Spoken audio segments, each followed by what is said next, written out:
Well, a very good morning and welcome back to Budapest and day 2 of the Budapest Grand-Prix 2016. And a very warm welcome to my guest for this morning, Endo Homi, the gold medalist from yesterday in the under 48 kilo category. Good morning. Good morning. How are you today? I'm good. Feeling relaxed after yesterday? Yes. I had many food and drinks. You had a good breakfast, yeah? Yes. Okay, we're going to chat to Hiromi in a couple of minutes about some upcoming things. But before we do that, we're going to take a look at the top 4 seeds in each of the 7 weight categories that we've got to bring to you today. And we'll start with the under 70 kilo category. The number 1 seed is Laura Vargas Koch of Germany. The number 2 seed is Maria Perez of Puerto Rico. The number 3 seed is Antonio Moreira of Angola. And the number 4 seed is Gulzan Matinyazova of Uzbekistan. That's the under 70 kilo category.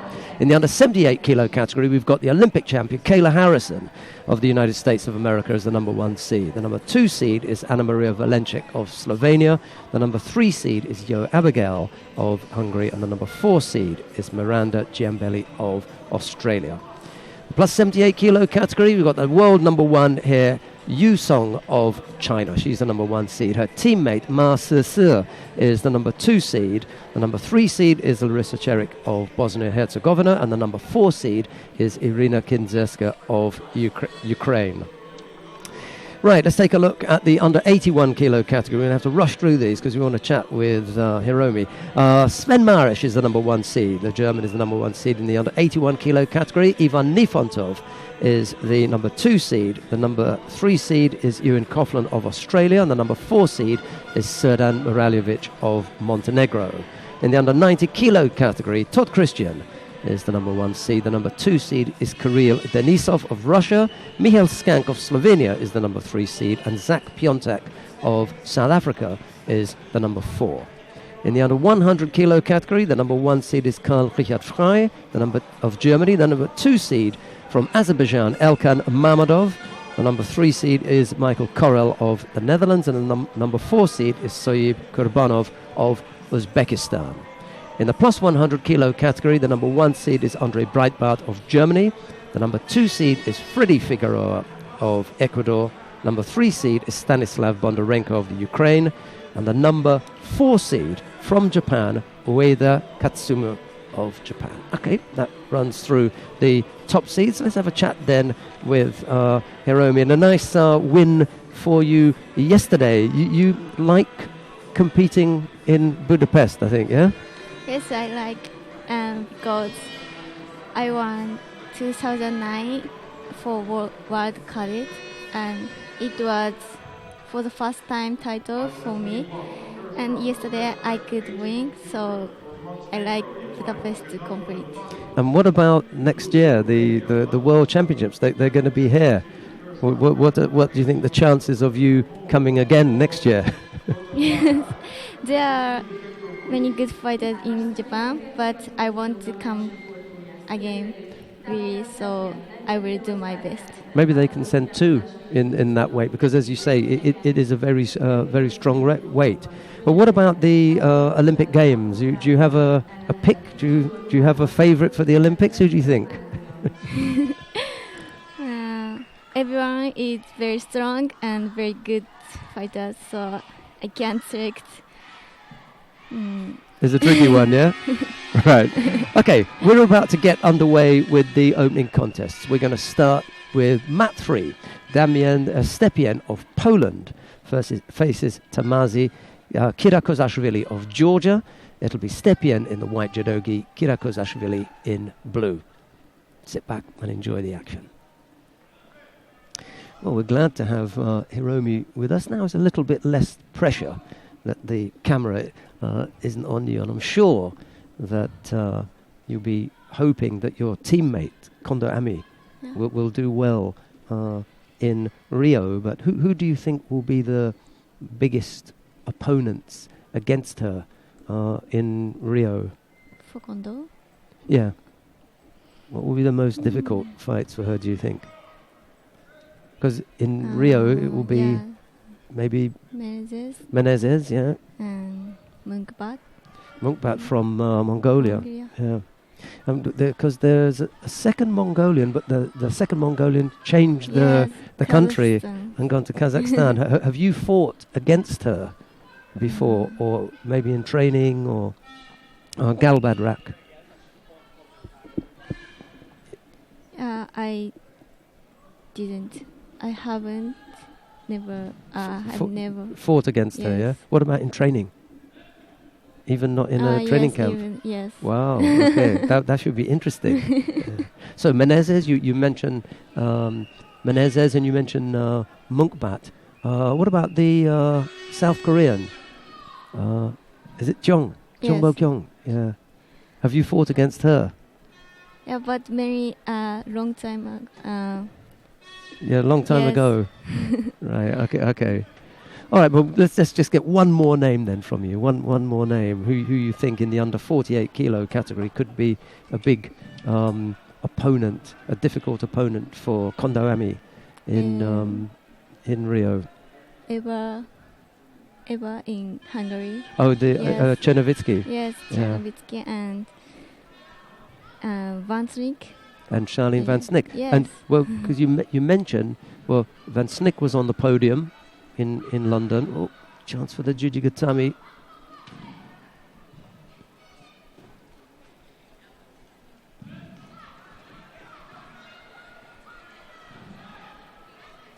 Oh, he slipped out of that one. Kira Kozashvili, the Georgian, almost getting caught in Nevaza there. Yeah, so Van Snick was on the podium. Menezes, obviously, well, she took the gold medal. And Eva Chernovitsky also was on the podium. So there are people returning to the Olympic arena with good chances. But I like the look of Kondo Ami in this last period. Coming back up and looking well prepared. So maybe she'll be ready for Rio. Yes. Okay, we're not going to detain you for too much longer because we know you've got your friends are waiting for you and probably going to laugh about you having been up here to speak English. But it's really nice of you to come out. No, it's very, very kind of you to come up. And I enjoyed watching you yesterday, especially because I remember very well you winning here in 2009, and you beat some good opponents in 2009. We were talking about Caitlin Boysu, yes, the American, who then went on to win the Youth Olympic Games. Odette Giuffrida, who's moved up to 52 kilos now, and will be going to Rio at 52 kilos. Yeah, so there were some good opponents there. And then, so that was the Cadet World Championships, where you went on a couple of years later. I mean, Paris, you lost in the final at the Junior World Championships. In Menezes. To Menezes. And what about the year after that? I think, or was it 2 years after that? Was it Cape Town in South Africa that you went to? Yes, I won. And you won there? Yes, I win. Do you remember any of your opponents from Cape Town, or...? Russian in final. Russian. I can't remember. Okay, you beat the Russian in the final. Yeah, because you had fought Anna Dmitrieva as well. She was a silver medalist at the Youth Olympics. She lost to Caitlin Boysu in the final. So you've had some really good quality opponents at very early on. Mind you, they're probably saying the same thing about you, that they had to fight Endo Homi. What about the competition in Japan for you? Who are the top fighters in the 48 kilo category, apart from Kondo Ami? Other Kondo Ami? Yeah. Kondo Ami. Tonaki Funa. Yeah. Asami. Yeah, but for me, I think Asami will finish now. She had two bites at the cherry. Didn't go to London. It was so sad, really, and again, very, very difficult here. And they chose Fukumi the first time round, and now they've gone with Kondo. So Asami is unlucky.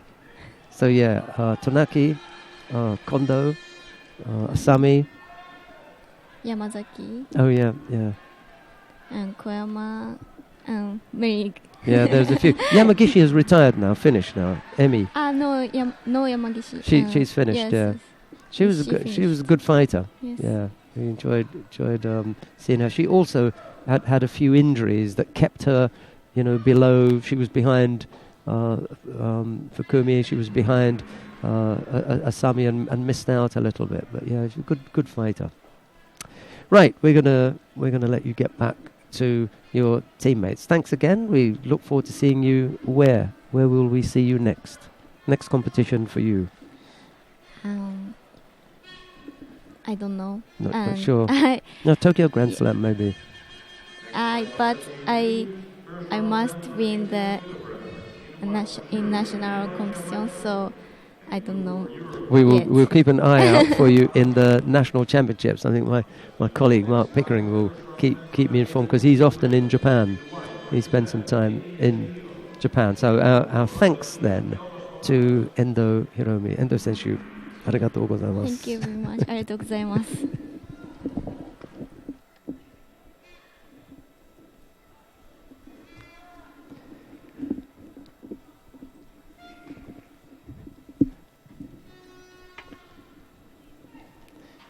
Right, thanks to Endo Hiromi. She's gone off back to her teammates. And we Gira Kozashvili of Georgia won out there by Wazari in that opening contest. Right, we're going to stay on mat number 3. We'll continue watching the under 81 kilo category. In fact, we've got the 81 kilo category right across the board. And the choice is yours. Down on mat number 1, Ebi Yasuhiro of Japan. Here, however, we got Marlon Asasio of Mozambique. And he's up against Nikon Zaboroschuk of Moldavia. Asasio in the white judogi and Zaboroschuk in blue. I'm sure my Moldavian colleague will be up here in a minute to give me the correct pronunciation of that. But we'll have a go with that, shall we?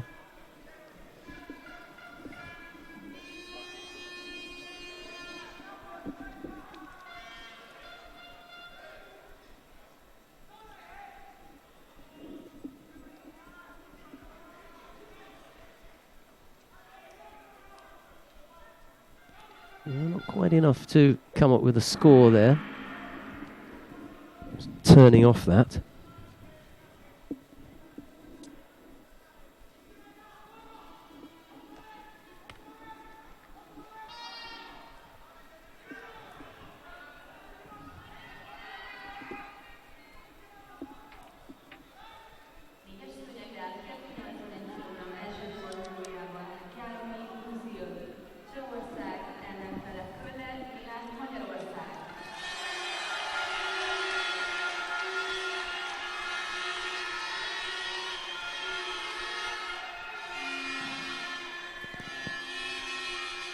Akasio's got some nice movement here. He looks to go left-sided low. Just a little bit untidy near the edge. Got to be careful here, not get forced out. Stand up nice and strong. Yeah, he's going to go over there. Got caught.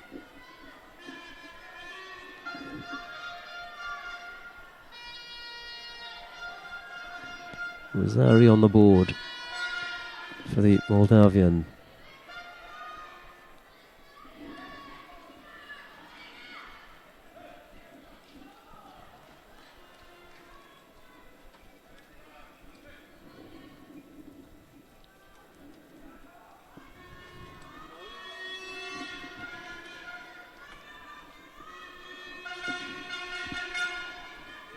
Almost came up with a second score there. And that little Sutemi waza.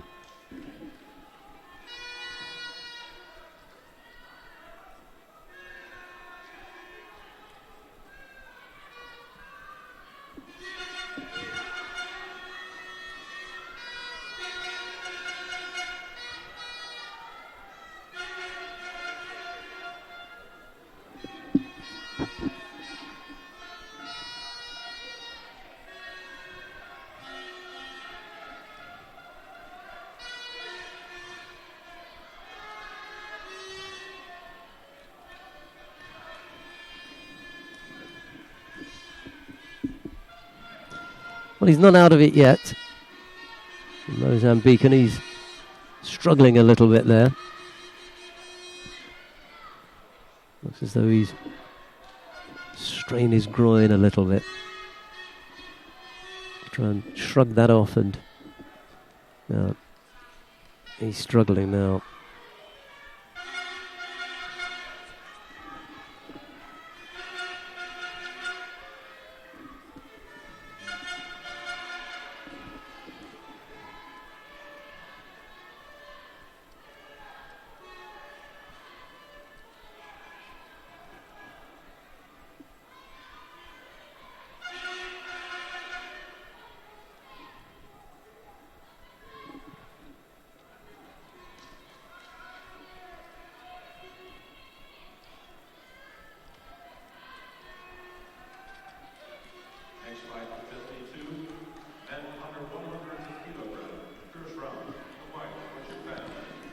Well, you know, if it is the groin, then I don't think it's something that's going to be shrugged off easily. So better to give up the ghost now than aggravate it.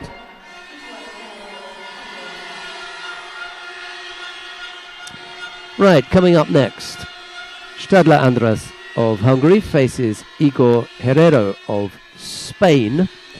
However, on the adjoining mat, we might want to take a look at Shimuwada Shohei of Japan. He faces David Ozbetlashvili of Georgia. That's on mat 2. So let's sneak over there and see what's happening in that one. That one has only just started. And it's Shimuwada in the white judogi.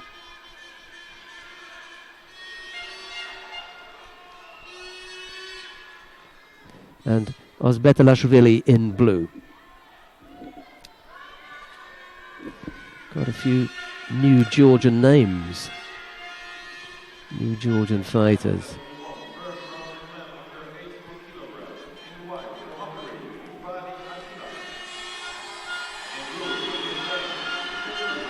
Let's see what Shimuwada can offer up, given the strength of the Japanese team yesterday. They were hugely successful.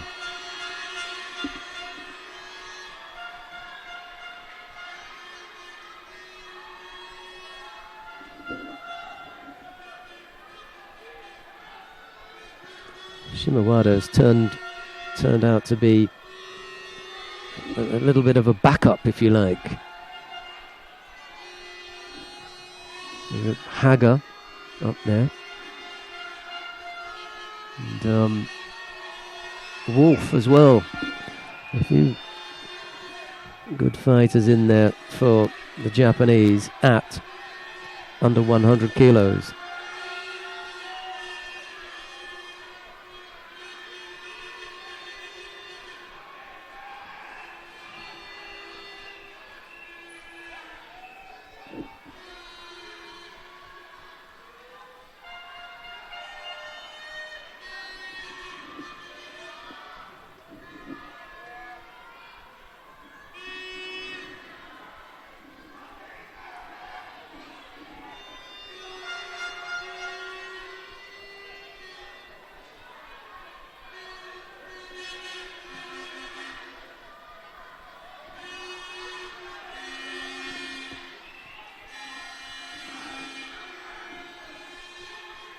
Single penalty picked up by the Georgian as he attempts that Haragoshi on the right side. He then changed grips to go over on the left, and now it's Shimuwada who picks up a penalty for passivity.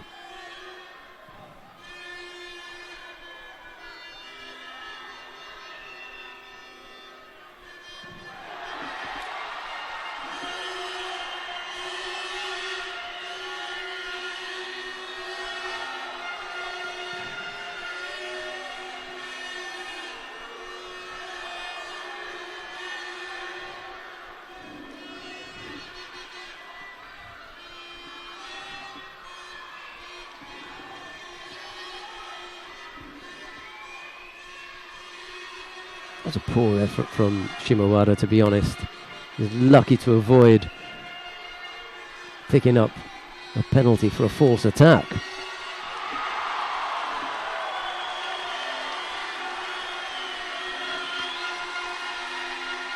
He looked tired, really.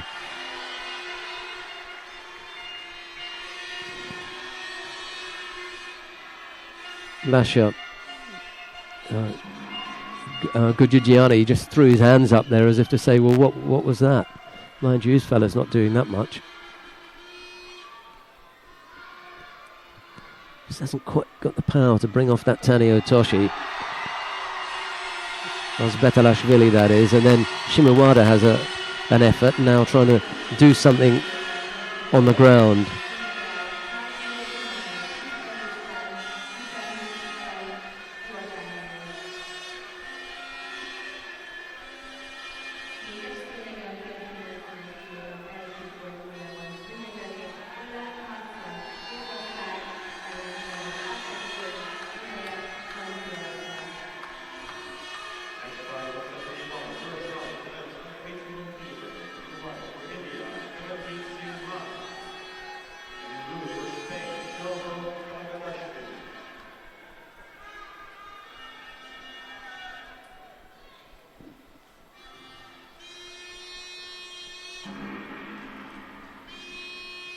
Well, it was a tired-looking effort from both fighters, to be honest.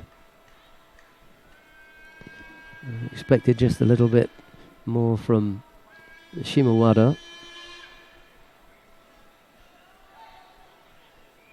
And Betalashvili isn't quite the finished article, is he? Not yet.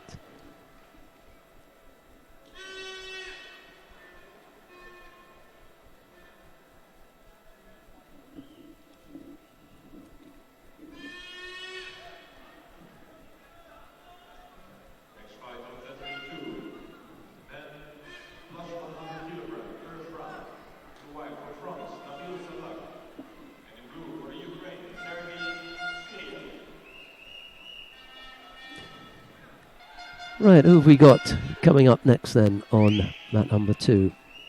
This is in the plus 100 kilo category now. Nabil Salah of France. He's up against Sergei Zviriev of Ukraine. It'll be Salah in the white judogi, Zviriev in blue.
Nice Ojigari.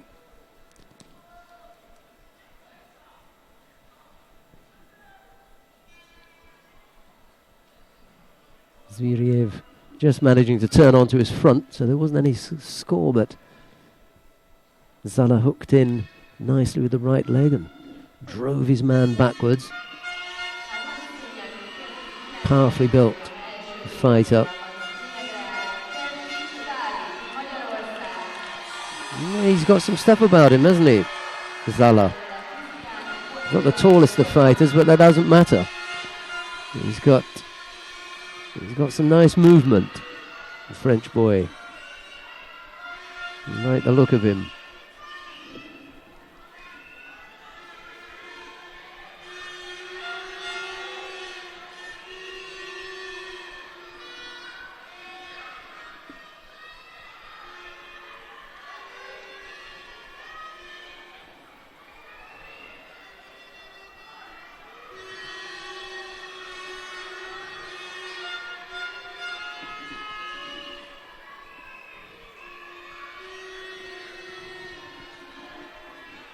Single Shido picked up by the Ukrainian.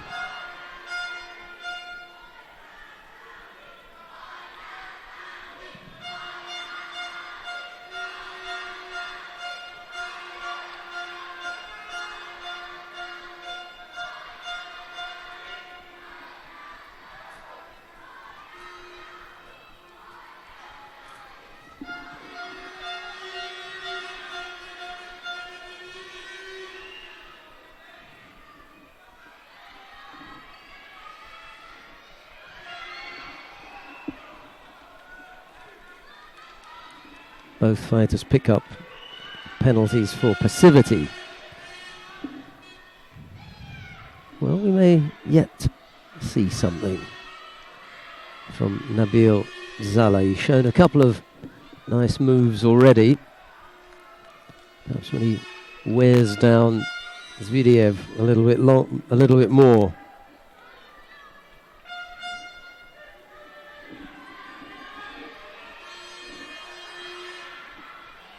23 years old. Yes, yeah, that was coming, wasn't it? Manages to catch his opponent for Ippon. Just had the feeling that he was going to show us something like that. I look forward to seeing him again in the next round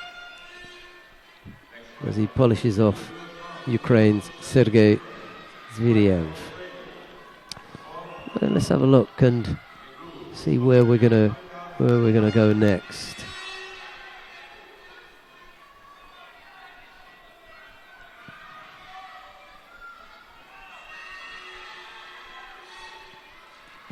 Right, we're going to go down to mat number 1. We're going to pick up the action in the first round of the under 90 kilo category. Anisa Saneblidze of Georgia faces Artem Gulyaev of Ukraine. It's Saneblidze in the white judogi and Gulyaev in blue.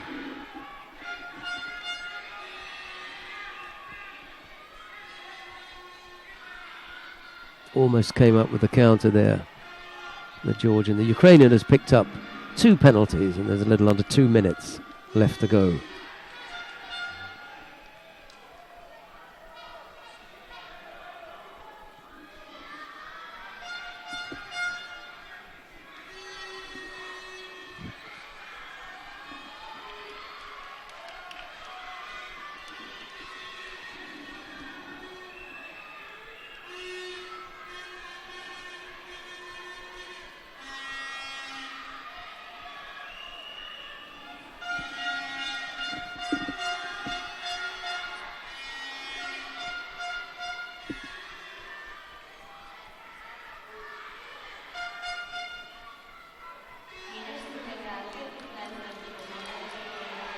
A tired-looking effort from Saneblidze. You know, there are a few of these fighters who, a little bit of a question mark about their fitness levels.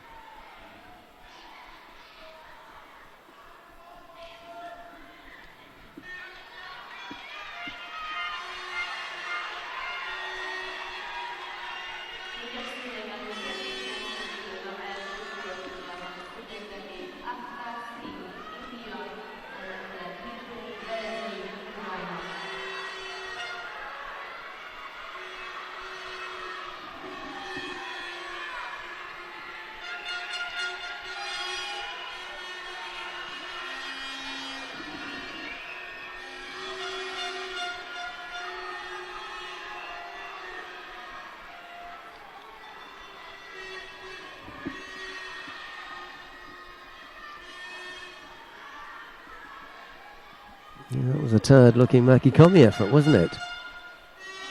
He didn't like the grip, to be honest, and it was more about trying to break up that grip than anything else.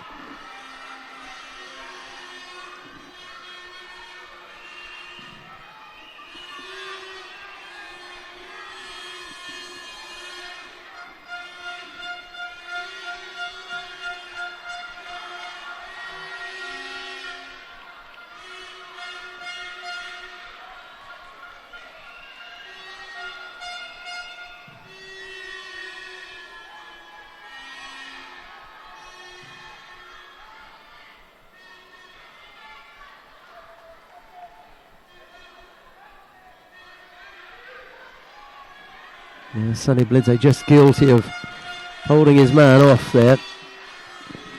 Got that penalty for overly defensive gripping. There's no chance of a counter. And Sonny Blidze ended up on his front, so there's no score there.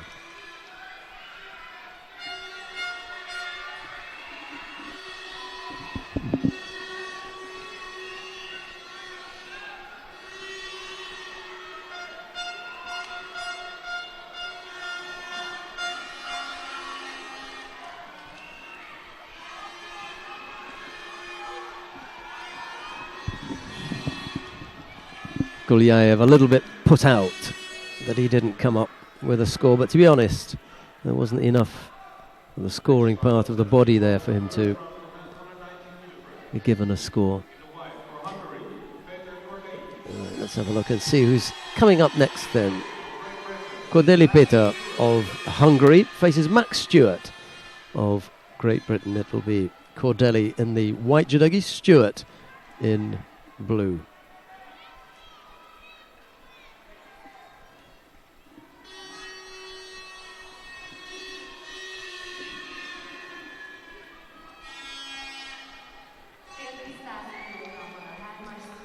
Yeah, tall fighter, Cordeli.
Just trying to work things out here. There's a degree of awkwardness about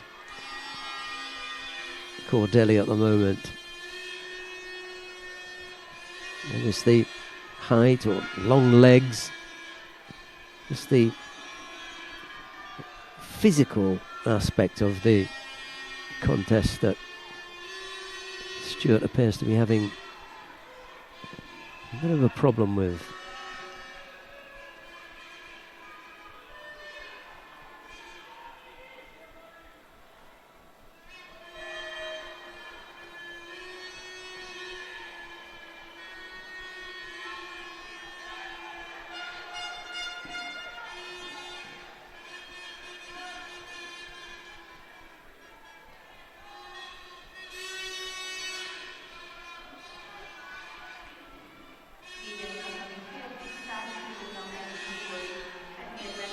A little dig there at the Uchimata, but really wasn't in the best position.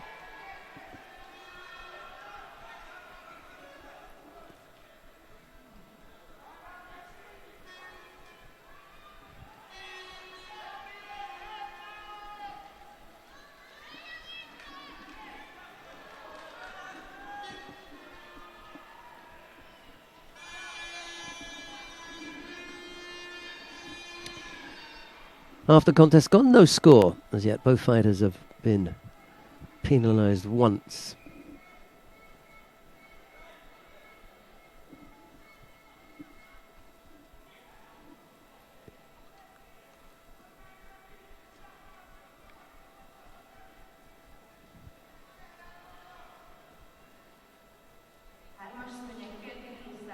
Yeah, found a way through the defence there with that little Ashiwaza that brought Cordelli down. Maybe he'll go there again.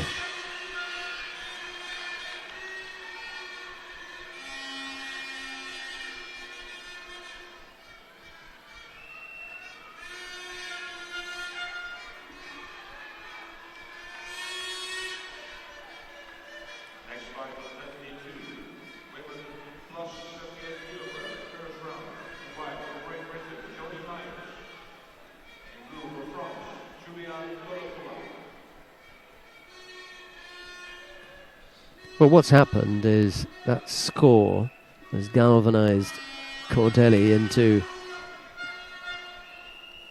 a different work mode, and I think that's going to suit Stuart a lot better.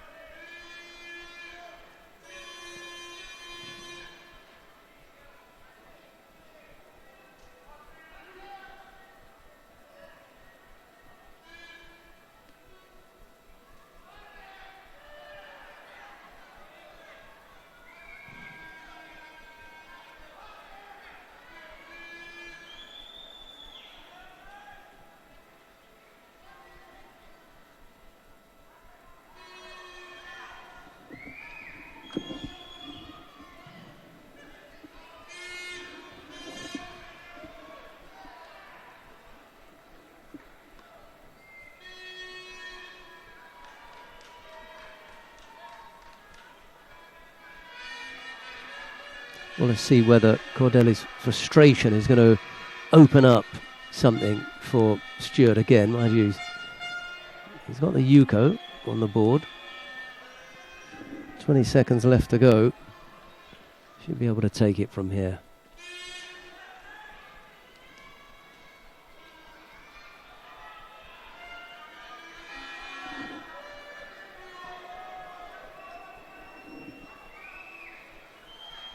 We'll get penalised here for a false attack.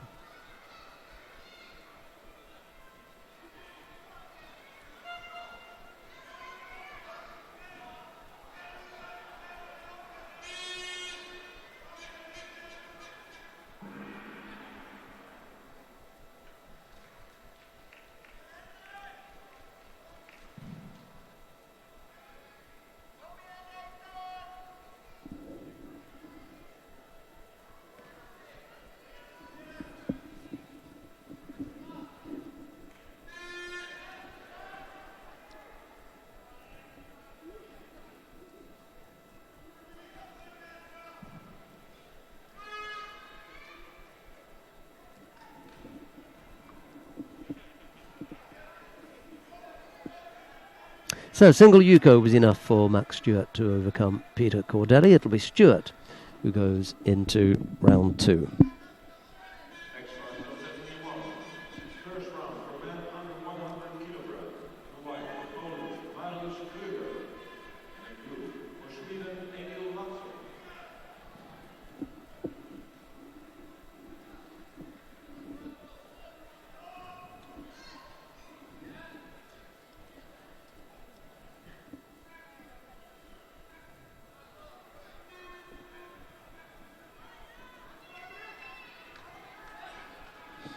Right, who have we got coming up next then?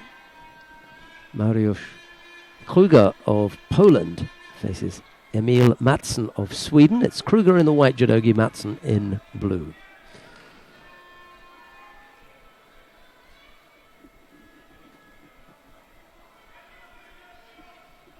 Round one of the under 100 kilo category.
első fordulójában.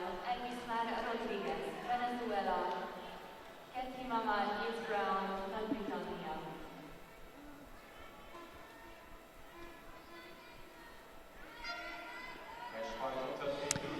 Well, we're going to go down to mat number 3 now. We're going to take a look at the contest in the under 70 kilo category that's about to get underway down there. It features Elvisma Rodriguez of Venezuela. She's up against Katie Jemima Yates Brown of Great Britain. It's Rodriguez in the white judogi, Yates Brown in blue.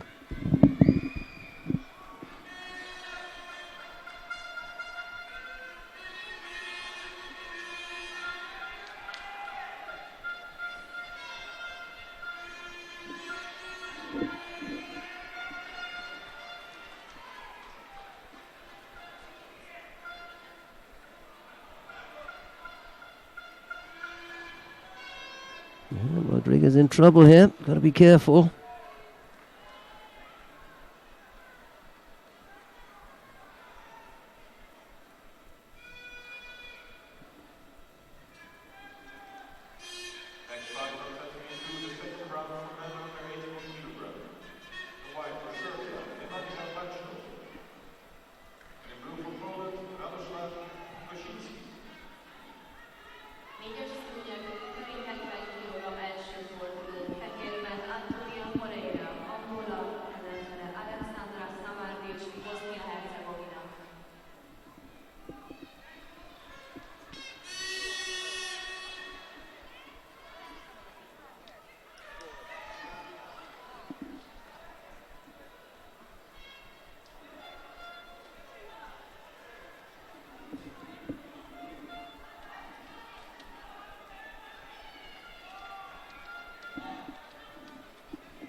It's a good test for both fighters, actually. Elvisma Rodriguez will be off to Rio, so she needs some stiff competition to assist her in her preparations. And Yates Brown is just the kind of fighter to give her that kind of competition.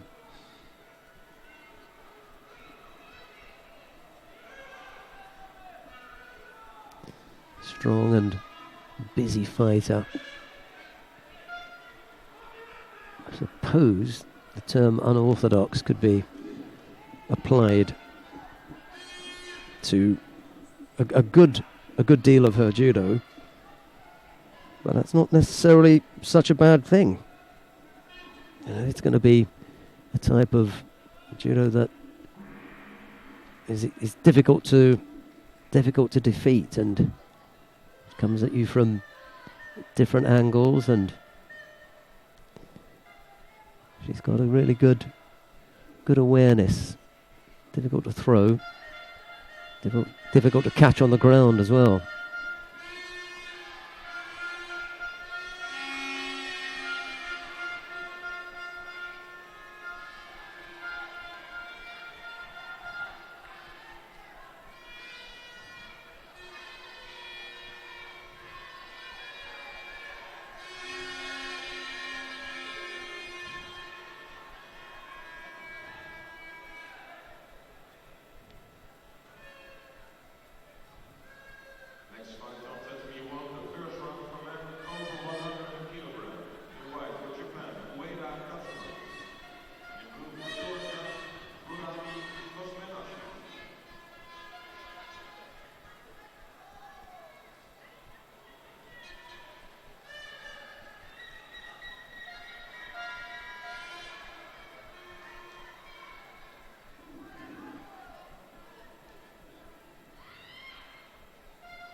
Well, it's as close as anyone has come to scoring.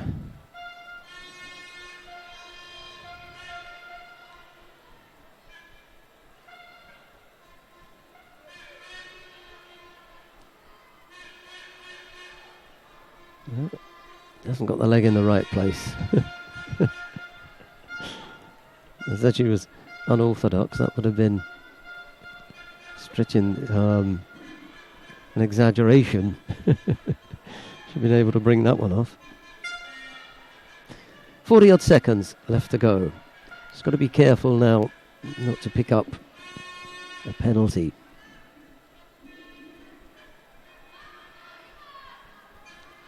Stay nice and upright, keep busy.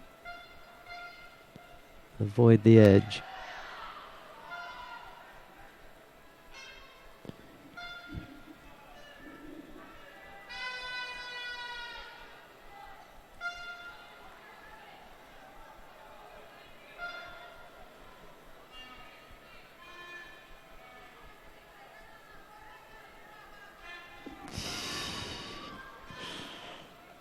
Oh dear.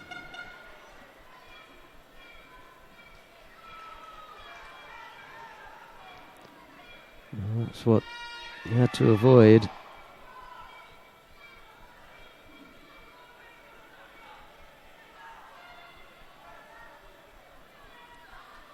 One last roll of the dice here.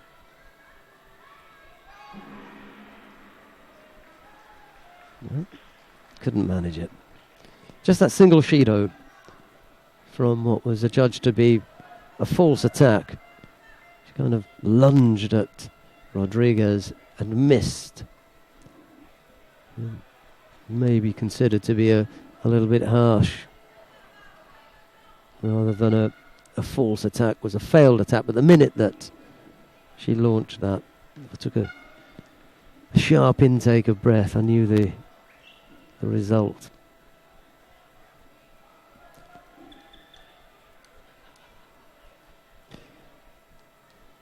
Single Shido puts out Yates Brown. It's Rodriguez, Alvismar Rodriguez of Venezuela, who goes through to the next round.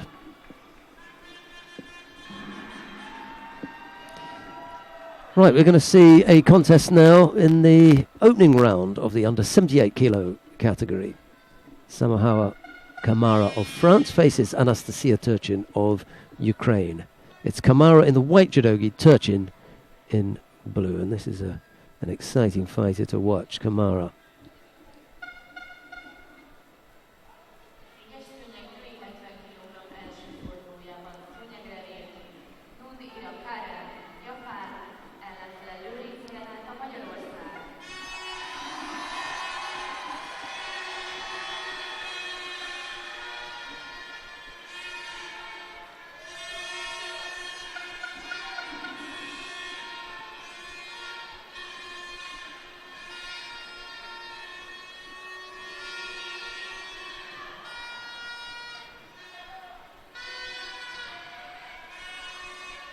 Ukrainian coach giving out the scores. And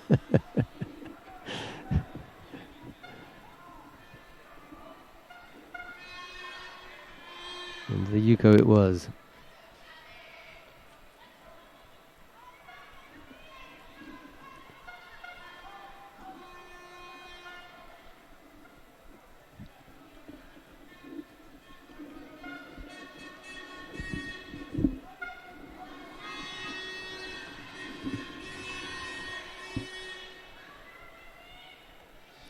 Second Yuko goes on the board.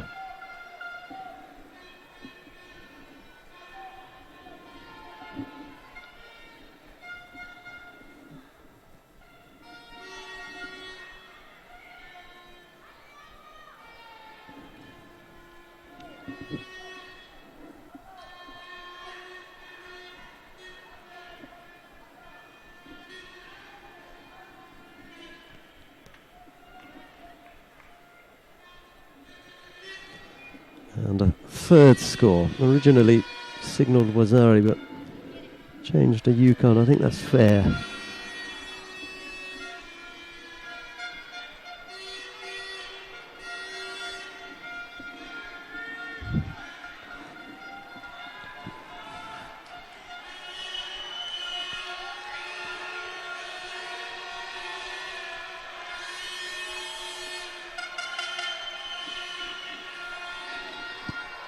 Well, Anastasia Turchin leads Samahawa Kamara by 3 Yukos here. We're going to move mats to have a look at the contest coming up on mat number 2.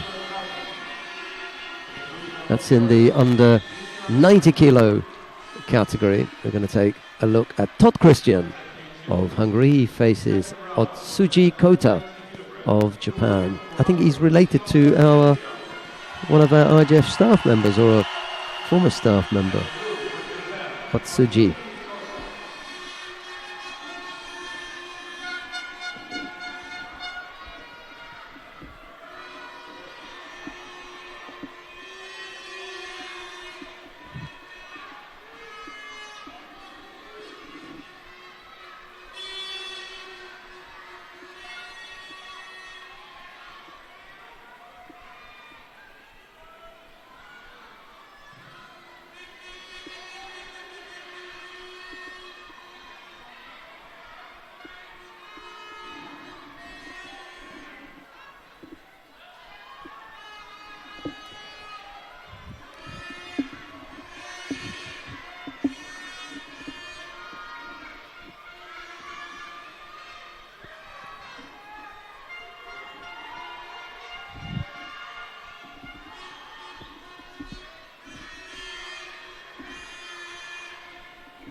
Half the contest gone. No score. Top with his hands full here. Otsuji putting up a good fight. Making things difficult for the home man.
Well, things have just become that little bit more difficult for Tot, having picked up that Shido.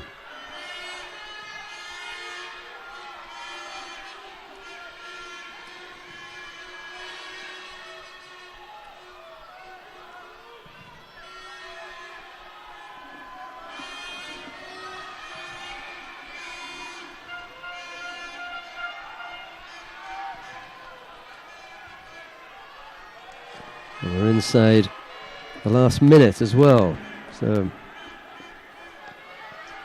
things looking a bit rough.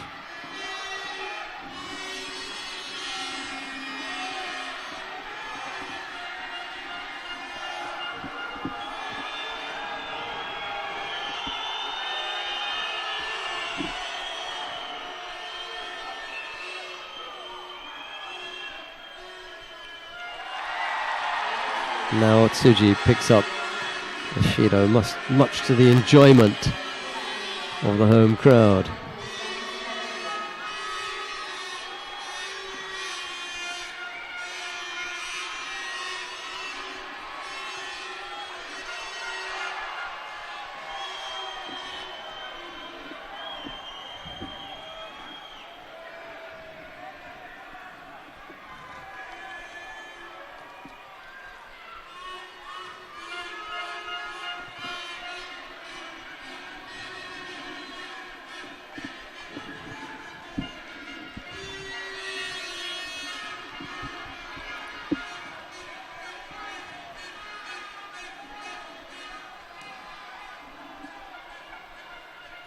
Odd seconds left to go.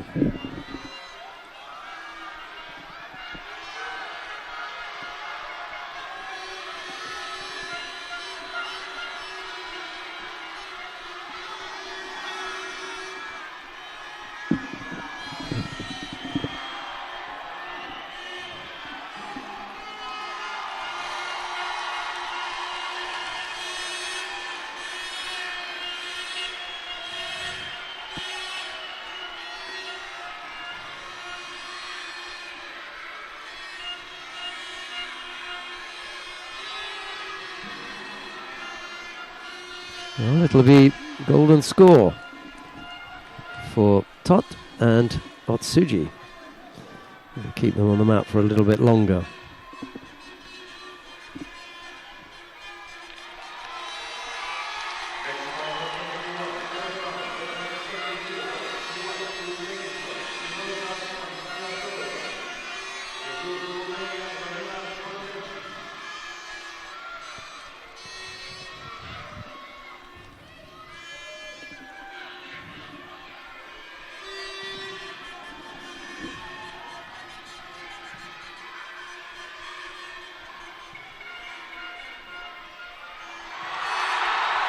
Almost.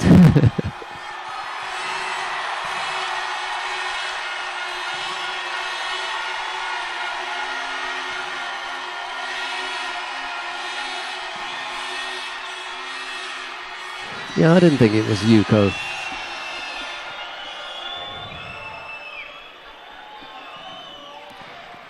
Now Otsuji's really got to go for it here because Tot is on the prowl.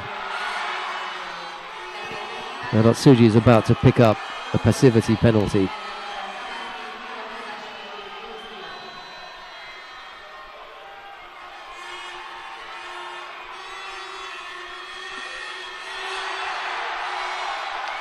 I don't think that's a score either.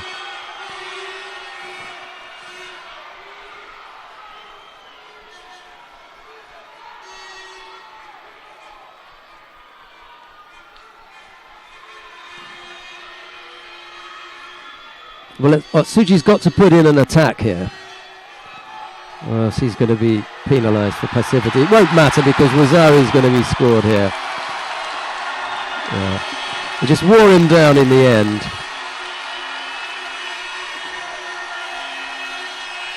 There's a tired looking Otsuji that went over to that Uchimata. Tot just stepped up a gear in the golden score period.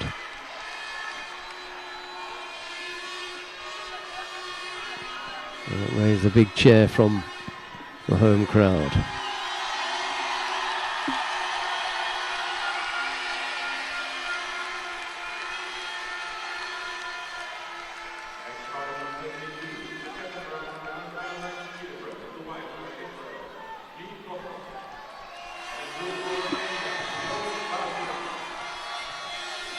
Right, coming up next, Lee Kochman of Israel faces Yonut Vassian of Romania. Kochman in the white judo gi, Vassian in blue.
Next fight, continue on. The first fight for winner, 70 kilograms. In white, for Hungary, Sergio Ferdinand. And in blue, for the Netherlands, Thomas van Dijk.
First round for women plus 78 kilograms. In white for Ukraine, Irina Kuznetsova. The Judo Grand-Prix Budapest.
Second round for men under 100 kilograms. In white, for Ukraine, Alexander Romanuk. And the blue for Romania, Luka Kuznetsova.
First quarterfinal for men over 100 kilograms. In the one for Germany, Andre Kuiper. The blue for France, Nabil Salah.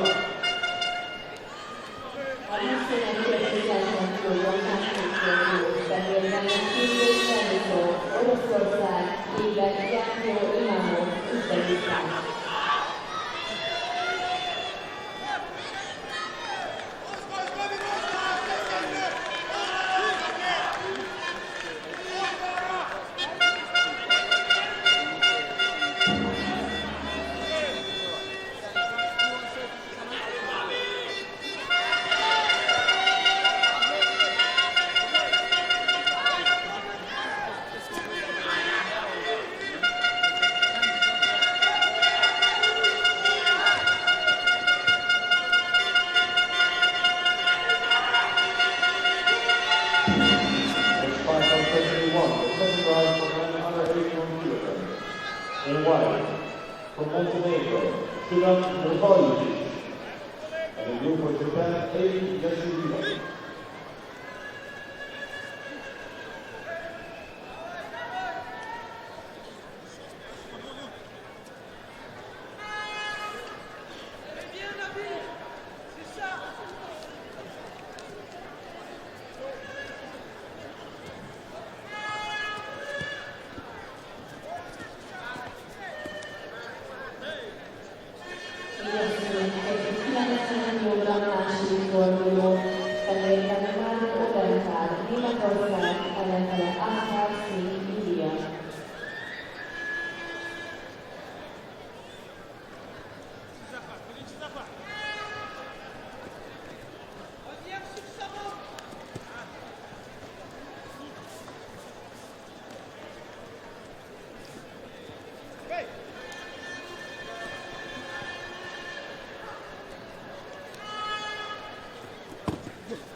Breitbart came in here today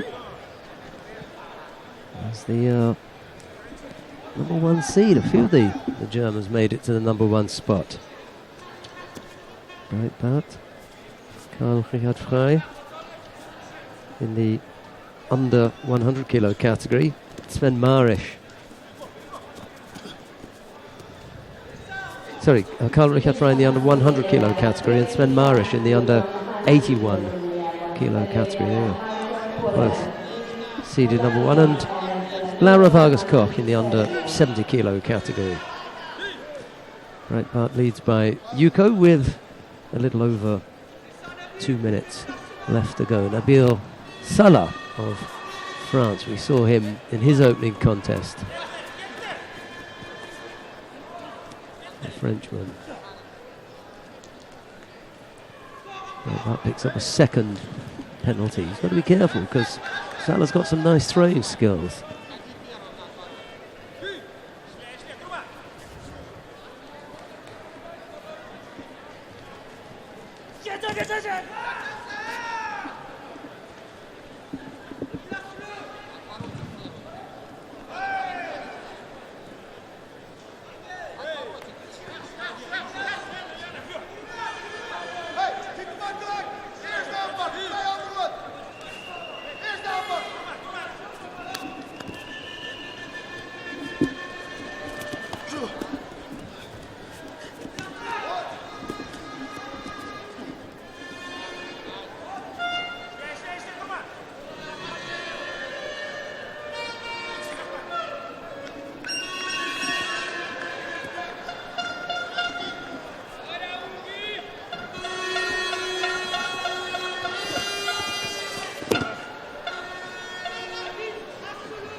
Single Yuko at the moment for Breitbart. That's the lead. Next fight is session 1, the second round, for men's under 81 kilos.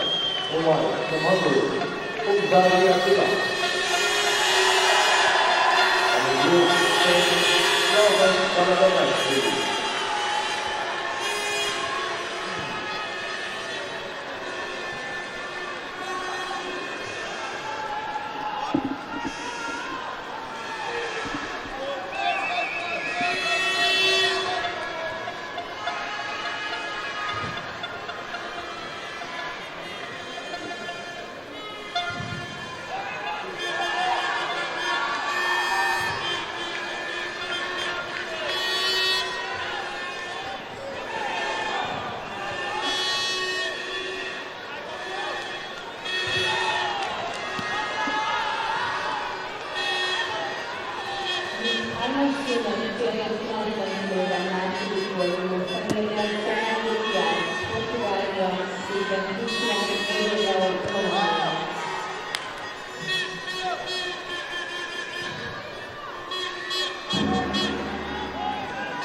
Andre Breitbart of Germany winning out there over Nabil Salah of France. Salah not able to come up with the kind of performance we saw from him in the opening round.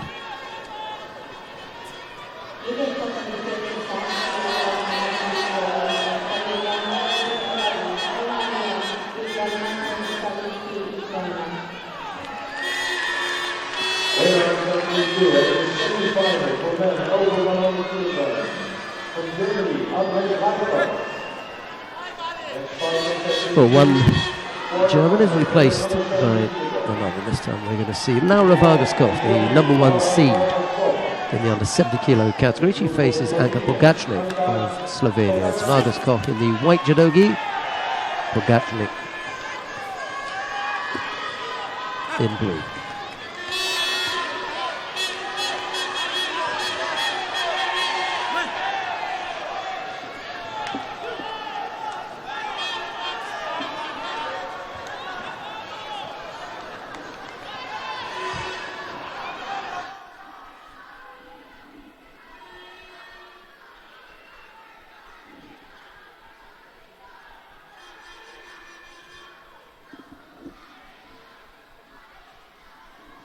Straight onto the attack as always. Vargas Koch, no hanging around.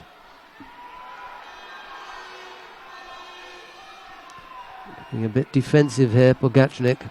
Not surprised. Feel the threat offered up by Vargas Koch right from the get-go.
Ojigari took his time to give that one. Decided on Yuko.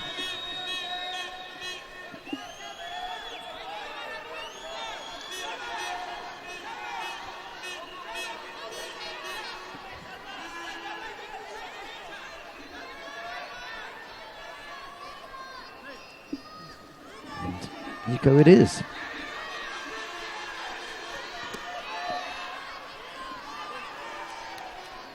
Straight back onto the attack again. A second score now for Vargas Koch as she looks to wrap things up in the top half of the body, and then she'll try and free the leg.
Well, eventually, Laura Vargas Koch's determination with that Uchimata brought her results, throwing Pogacnik for Ippon. Puts Vargas-Koch in to the first of the semi-finals in the under 70 kilo category.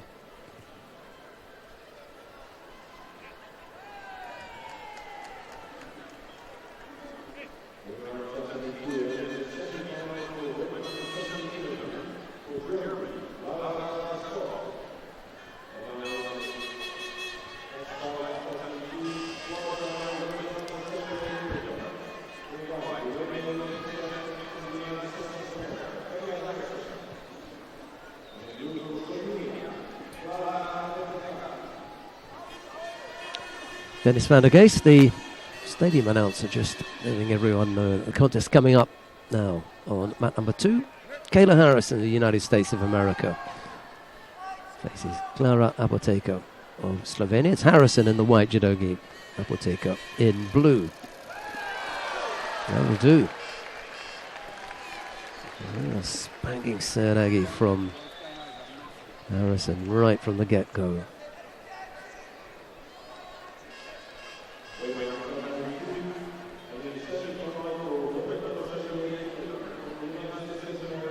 No messing around there.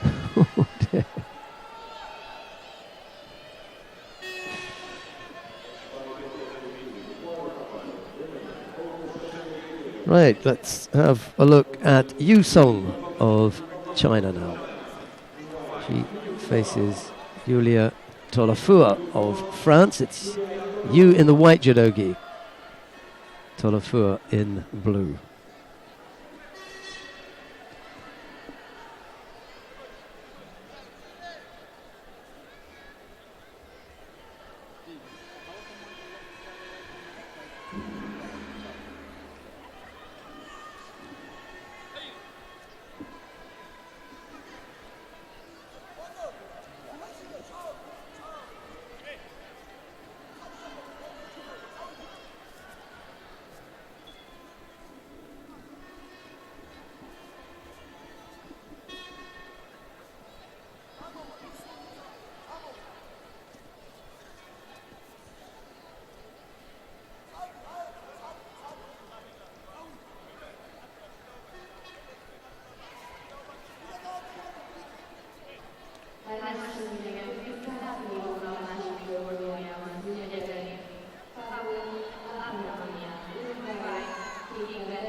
Komi for Yuko, and now the Osai Komi. It's not the tightest, but she's trapped the arm just about around the elbow and going to make it difficult for Tolafua to move.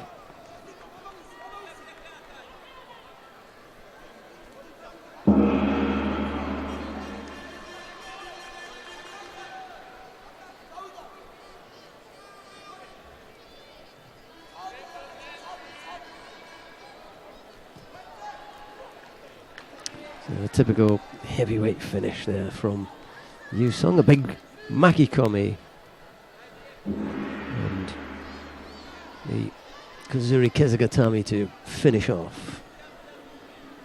Yu Song into the semi-final.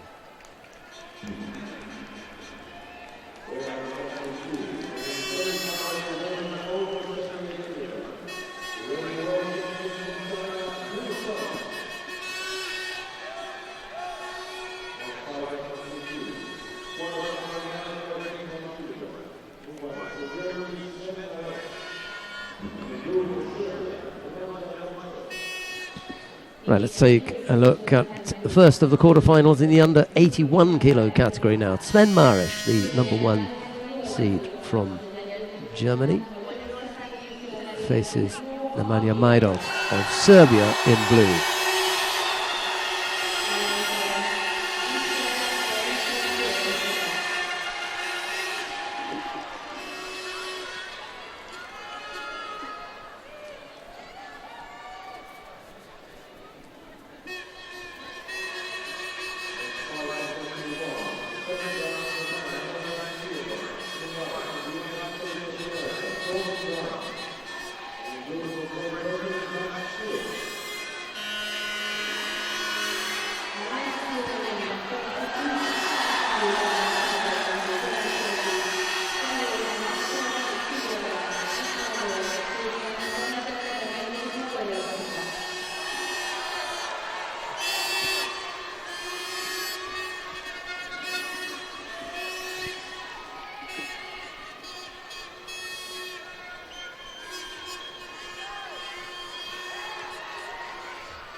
Marish is the fighter who's picked up the single Shido at the moment.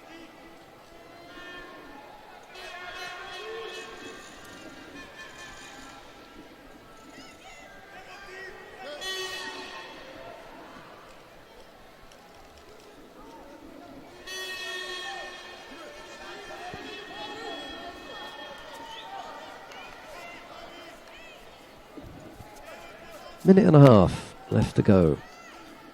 Marish attacking strongly there on the left side with that low Sode Tsurikomigoshi effort, and then Maidov comes back on the right side with his own Marote Seanagi attempt.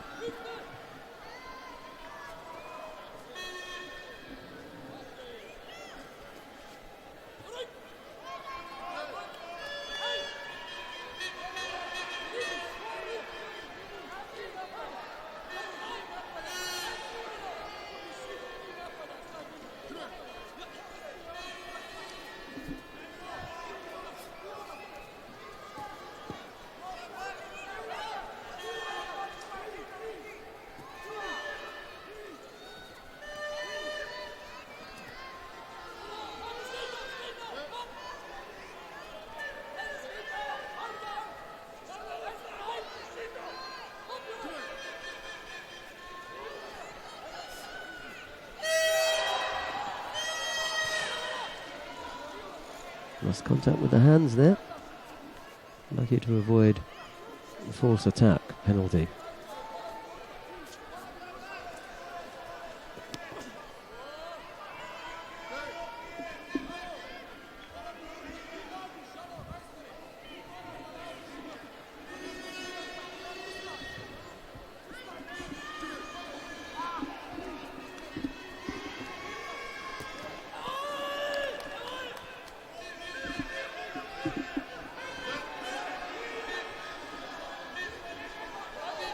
Now Marish does come up with a Yuko.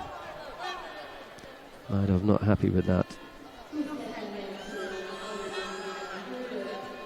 That was in the last 20 seconds, just snuck in there, did Marish.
Well, we're going to get a second look at Top Christian now.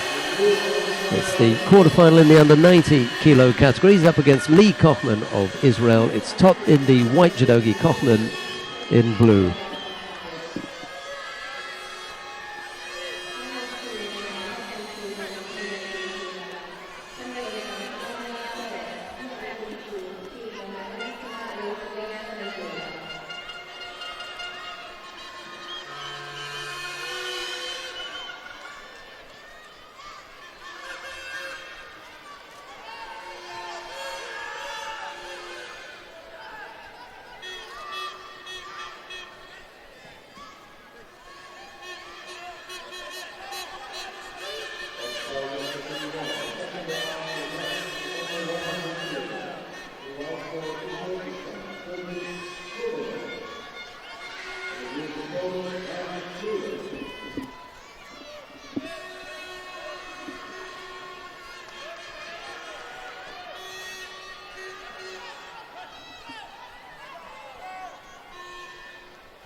Oh, Todd had picked up So Shido in his opening contest as well and trailed for a while.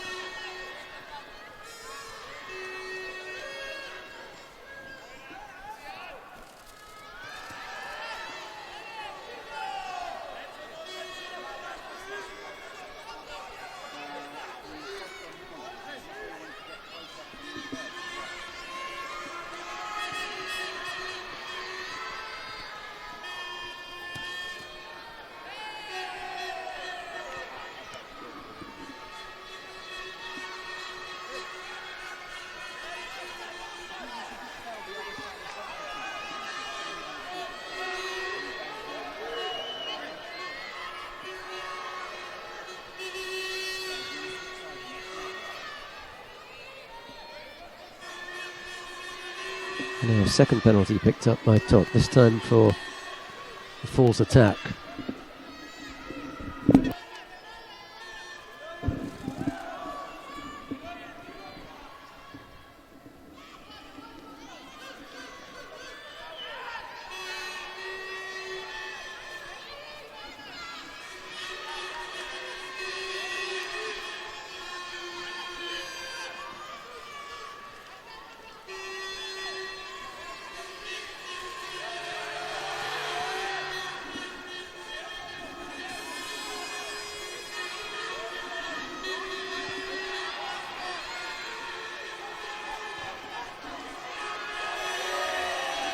Kaufman now picks up a penalty for passivity.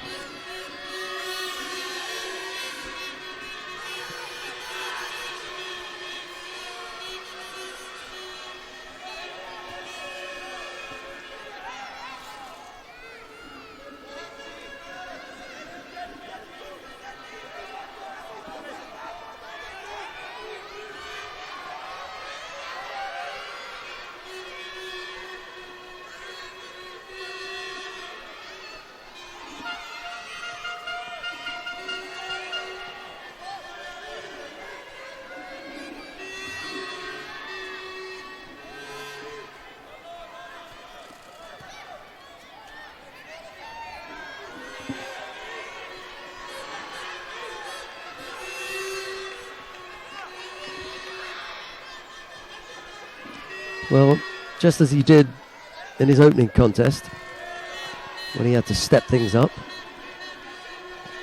he's going to have to do the same here. 2 penalties against him at the moment.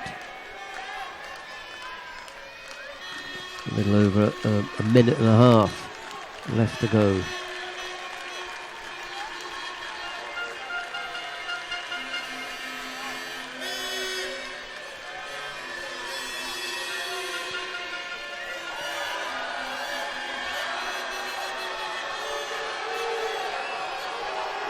Uchimata right-sided, and then the Senagi effect on the left, and exactly what happened in the previous contest. Fell behind on penalties. His opponent then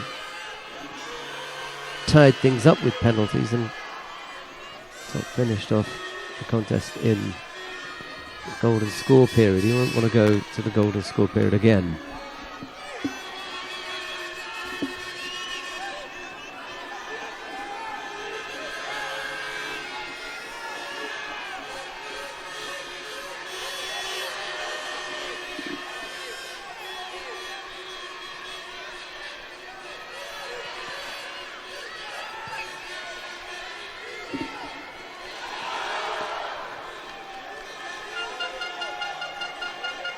Well, he's putting on a lot of pressure.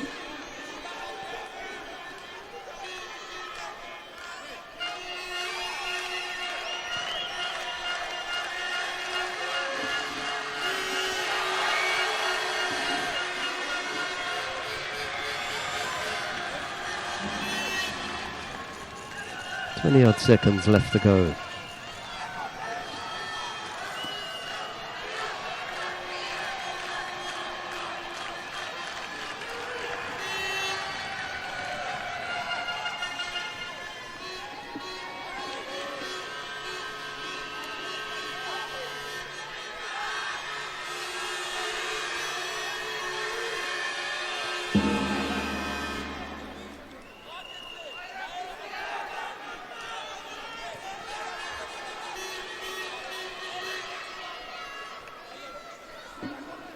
Well, score at the end of that is no score. 2 penalties apiece. So we're going to have a period of golden score between Todd Christian of Hungary in the white judogi and Lee Kochman of Israel in blue.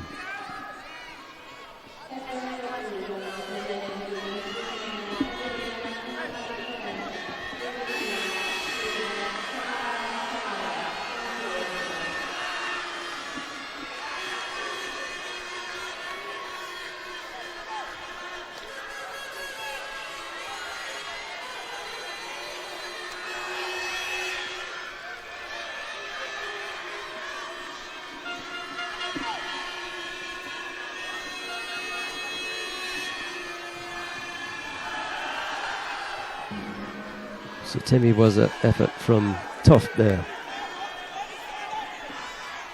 Kochman just having a climb over Toft's legs in the end.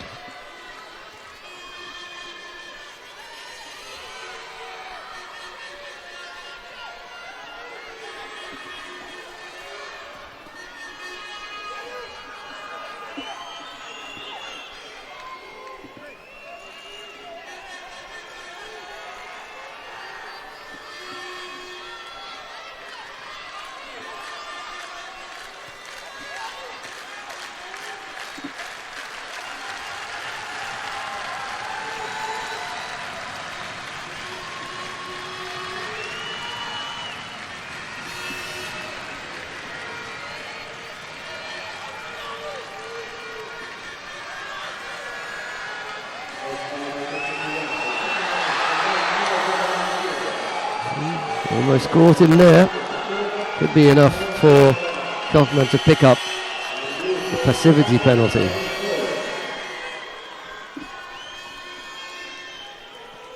That's the problem for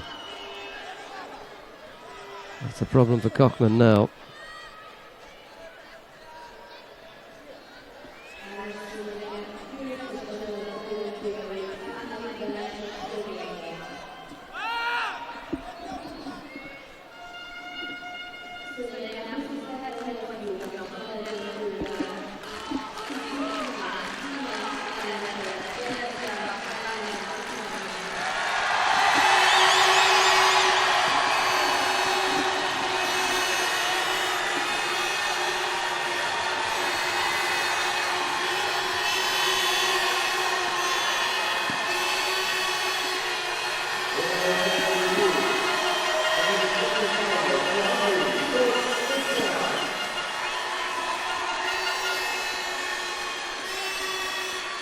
Well, Todd Christian does it again. Didn't need the golden score this time though.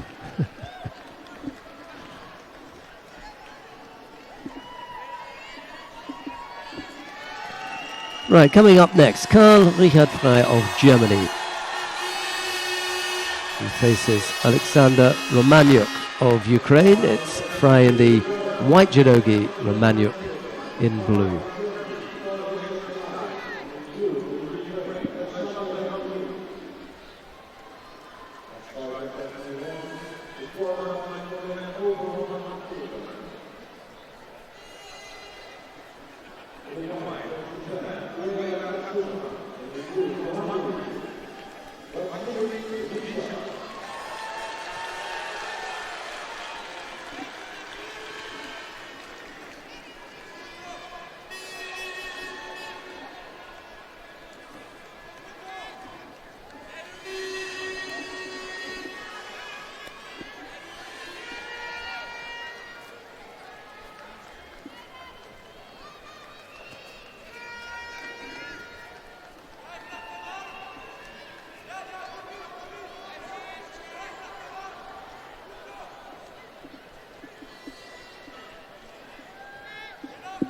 Romaniuk picked up a second penalty there.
Third penalty picked up by Romaniak. He's got his hands full with Karl Richard Frey, and it's showing.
Yeah, well, Romaniuk simply didn't get into it. And he picked up 4 penalties within 3 minutes. So that was the end of it for Romaniuk. And it's Karl Richard Frey of Germany who we'll see in the first of the semi-finals in the under 100 kilo category.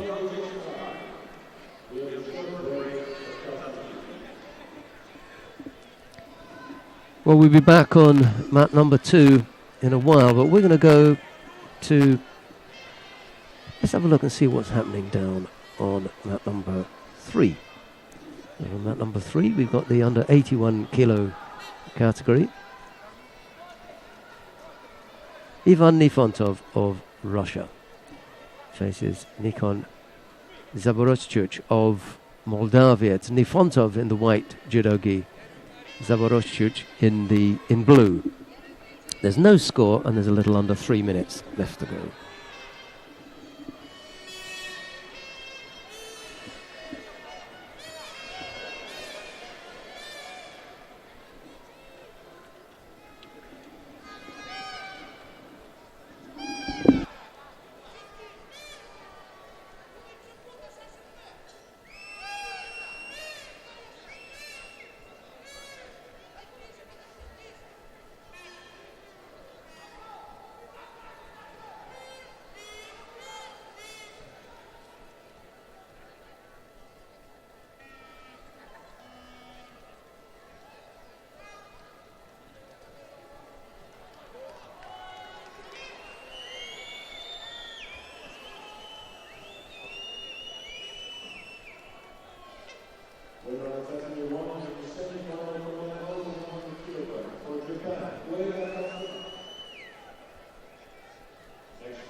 Judo Grand-Prix and in the blue for the Netherlands, Semifinal.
Négyes csatornai férfi 100 kg-ban győztes ezzel elődöntőbe jut Hollandia.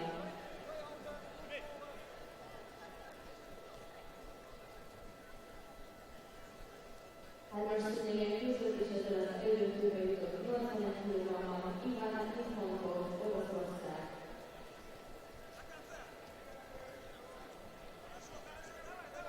A négyes színegen rövid szünet következik. Hármas csatornai férfi 90 kg-as negyedöntőben színegen áll fehérben Kirill Denisov, Oroszország, kéken Szenil Diaz, Portugália.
Semifinal for women under 78 kilograms from the Netherlands, Semifinal. Next fight at 71, quarterfinal. Women under 78 kilograms. In the white jersey from Australia, Endo Homi, and in blue from the Netherlands,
Hármas szőnyegen győztesült az előzőbeli Stevie Diaz, Portugália. Szőnyegen a férfi 100 kg-os negyedőzőben Erkan Amadov, Azerbajdzsán, Denis Tasi, Moldova.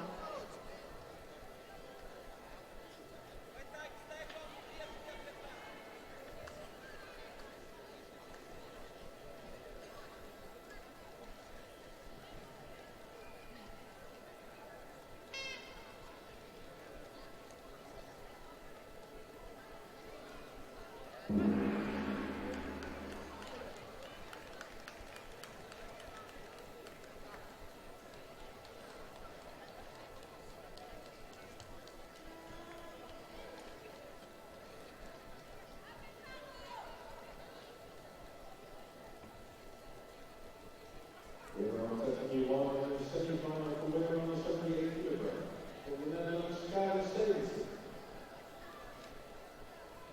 Next fight at 71, the quarterfinal women over 78 kilogram. The white for the Ukraine, Ina Kinsesta. And the blue for Germany, Karen Weiss.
Right, well, we're going to go down to mat number 1 now to take a look and see what's happening in the under 81 kilo category. The quarterfinal down there between Ebi Yasuhiro of Japan. He faces Ungvari Attila of Hungary. And it's the Hungarian who's just been thrown for Wazari. So he trails with 3 minutes and 44 seconds left to go. Picked up a single Shido. That's the state of the contest at the moment.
Right, coming up next, the quarterfinal between Zat Piontek of South Africa. He faces Max Stewart of Great Britain. It'll be Piontek in the white judogi and Stewart in blue.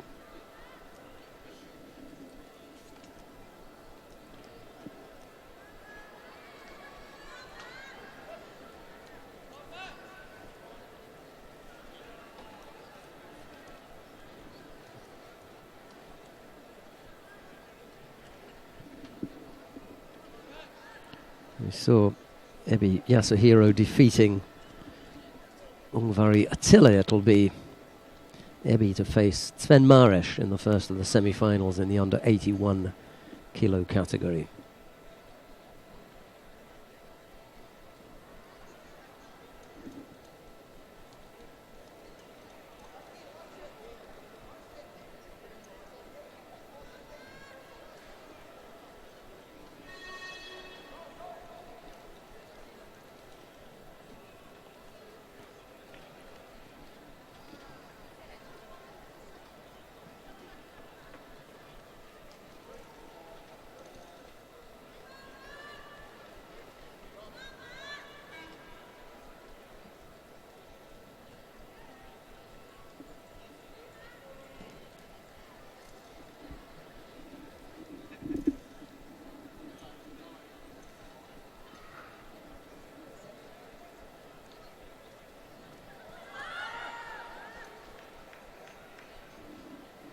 Left-sided effort there from Piontek almost catching Stewart.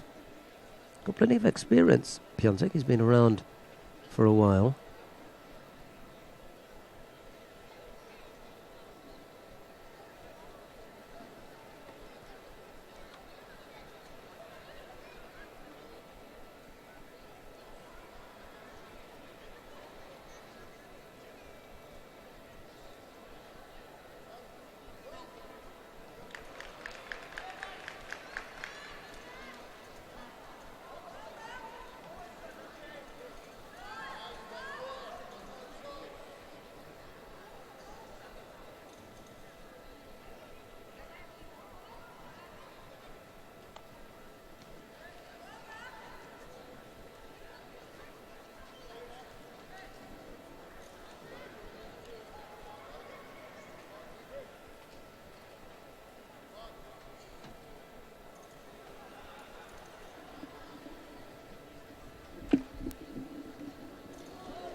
Why it is that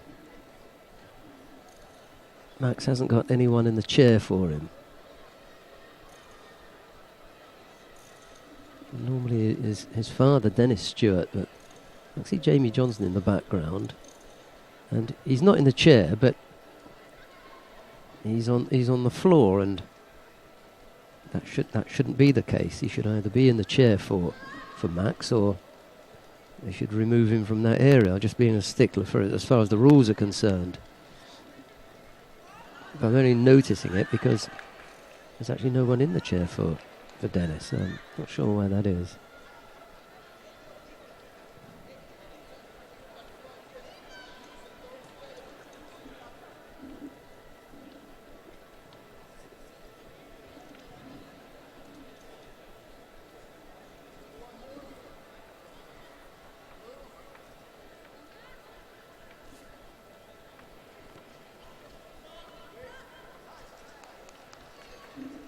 I know that they've got Philip Awiti-Alcaraz coming up next, but I can't imagine that Dennis is down in the warm-up area with Philip whilst his son is on the mat.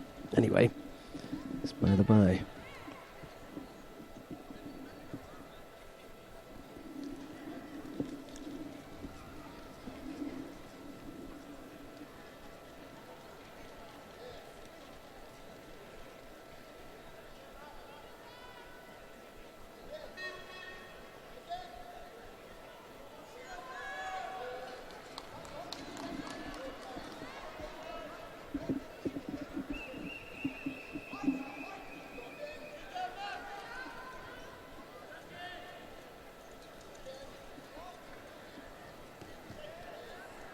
Couldn't quite finish off there. Strength beginning to drain. Yep. Piontek picks up the second Shido. Yeah, really put your foot down now, Stewart, and try and bring this home. Minute and a little left to go.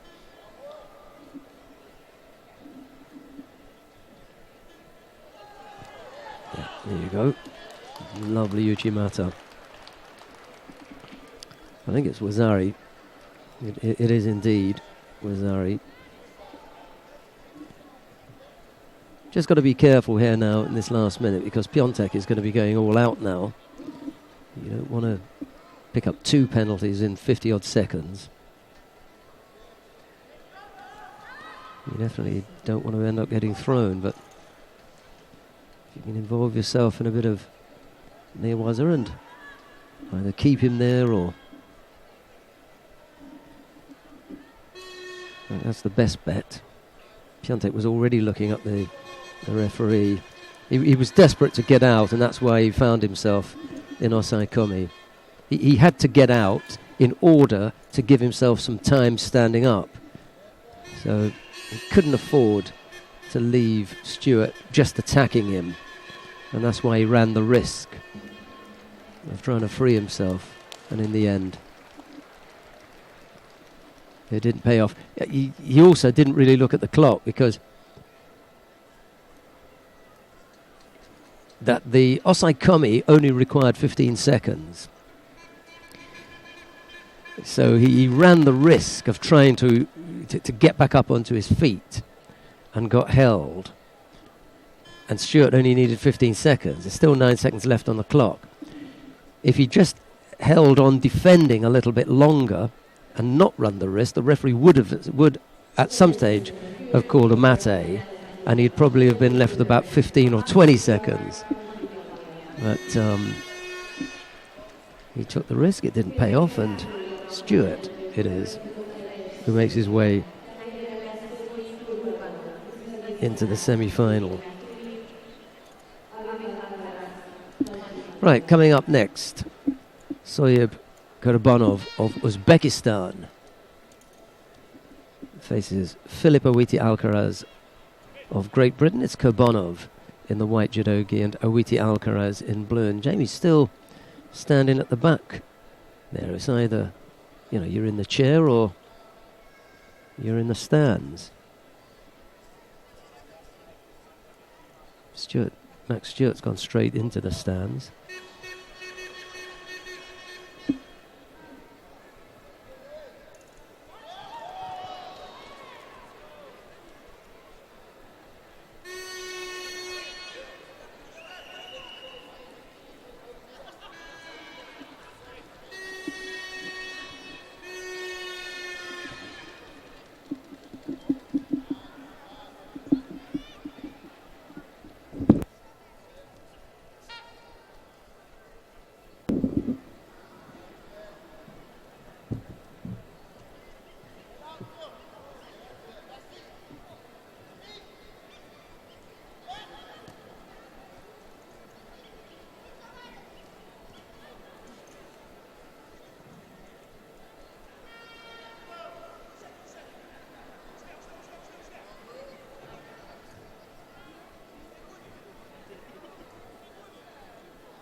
Right now, I think we've got everything lined up for, there's going to be a mini break, and when we come back, it's a break of 5 minutes, and when we come back, we'll have all the semi-finals. So, get yourself a coffee or a tea, or have yourself a cold drink, or maybe some of you are lucky and have a fizzy beverage. We'll be back.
Well, welcome back. After that short break, we're about to get underway with all the semi-final and repechage contests. We're going to concentrate on the action on mat number 2, and the first of the contests we're going to feature is in the plus 100 kilo category. Andre Breitbart of Germany faces Ueda Katsuma of Japan. It'll be Breitbart in the white judogi, Ueda in blue. That's on mat number 2. The other semi-final features Freddy Figueroa of Ecuador.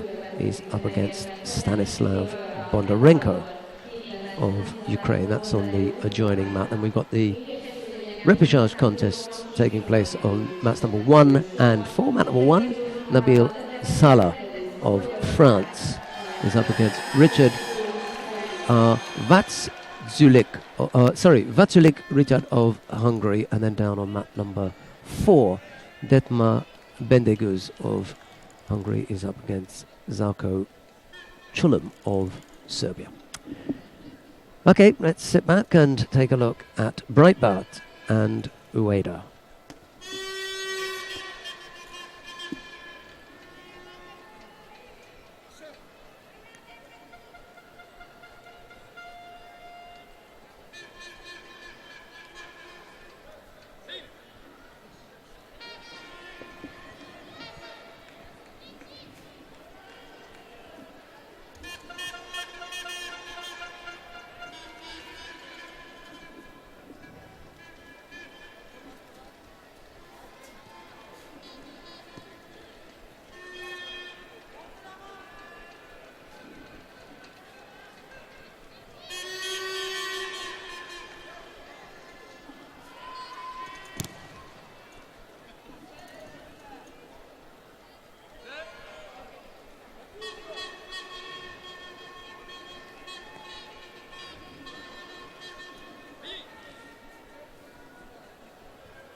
Right, just dancing with or flirting with the mat edge. He's gone again there. He's not being clever enough. You know, they're warned so often. It's fight in the middle. You know, you're a big guy. There's no way Ueda is going to maneuver you to the edge of the mat. Not 6 meters anyway. Which is, you know, how far he's got to move him when they get to the centre, and he appears to be managing it without any trouble at all. So there must be some part of you, or the guilty person, some part of the guilty person involved in getting to the point where you get penalised. So I'm kind of in the camp of the head refereeing director, Jan Schneiders, when he warns the fighters, fight in the middle. Every week, every time we turn up at a tournament, he tells them, you know, if you want to avoid penalties, stay away from the edge. The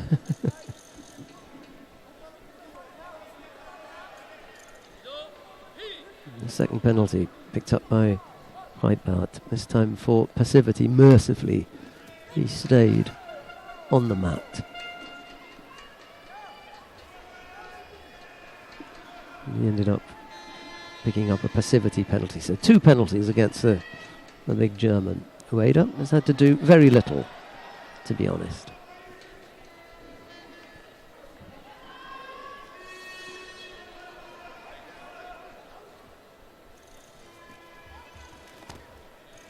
He attempts that left-sided Uchimata, but Breitbart collapses it, as does Ueda.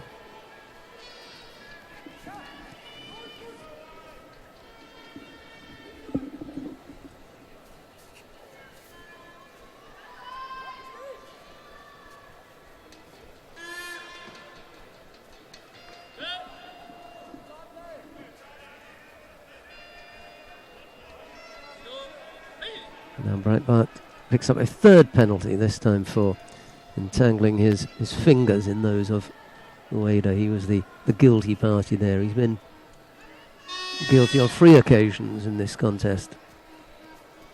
Things are not going right for him.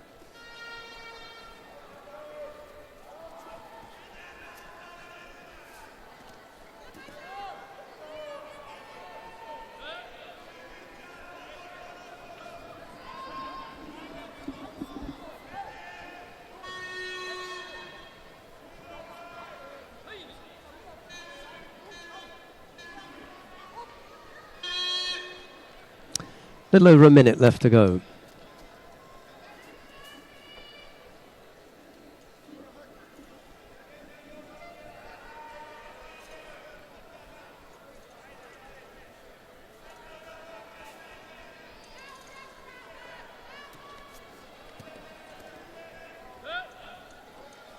That was a lazy effort from Ueda, and he misses out there.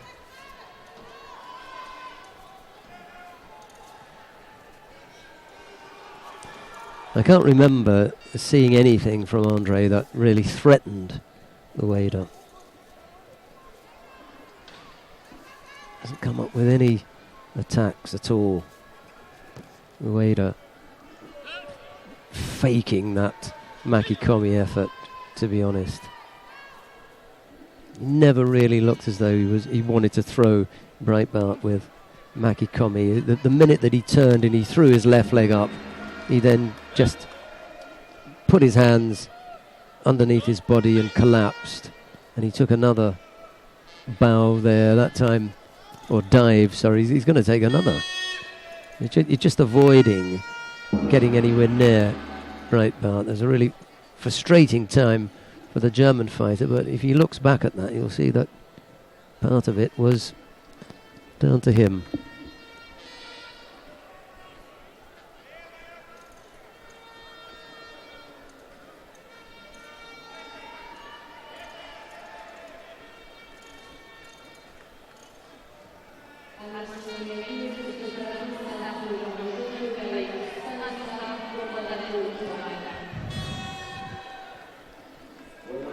Andre Breitbart it is then, who goes in to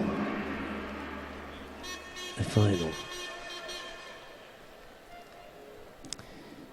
Okay, well, we will wait for the next contest then, because there's no other judo for us to see. We'll have the fighters in the under 70 kilo category next.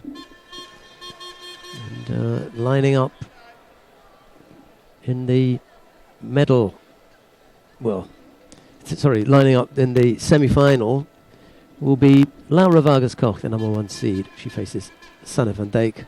Sanne van Dijk of the Netherlands. And on the adjoining mat, it will be Elvis Mar Rodriguez of Venezuela. She's up against Nunira Karen of Japan. The repechage contest down on mat 1, Anka Pogacnik of Slovenia will face Gulnoza Matinyazova of Uzbekistan. And down on mat number 4, Maria Perez of Puerto Rico is up against Antonio Moreira of Angola. That's the lineup. We're going to see the contest between Laura Vargas Koch and Sanne van Dijk.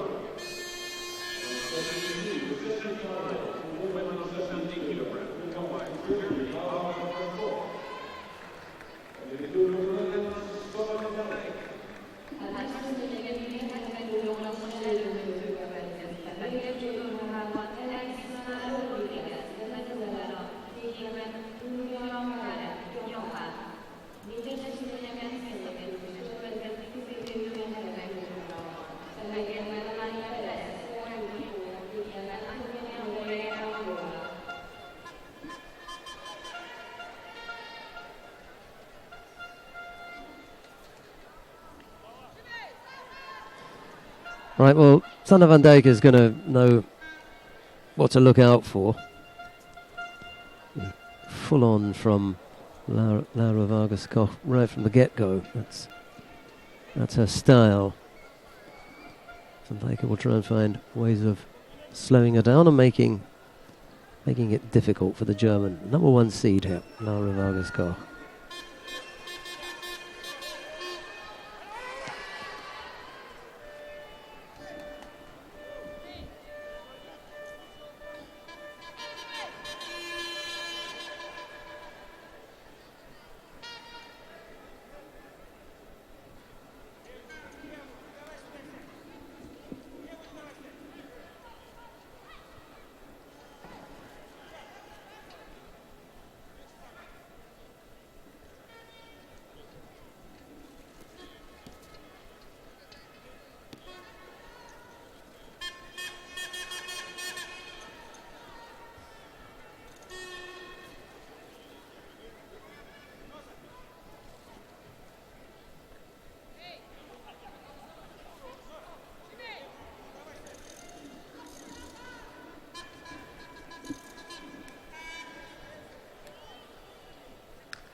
Oh, nice little effort there from Sanne van Dijk, just setting Laura Vargas-Koch up.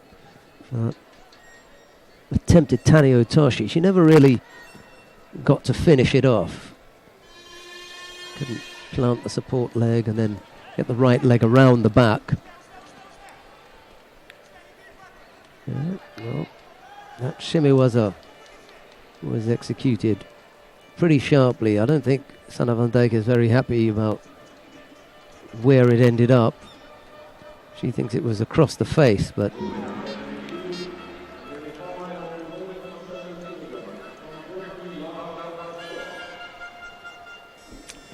yeah, there are a few fighters who come up from shimiwaza complaining about the execution of a shimiwaza, but nothing from the referee there. On the adjoining mat anyway, we've got Elvismar Rodriguez and Nunira Karan. It's Rodriguez of Venezuela in the white judogi, Nunira of Japan in blue. There's no score yet. There's a minute and a half left to go. One of these will have to face Laura Vargas-Koch in the final.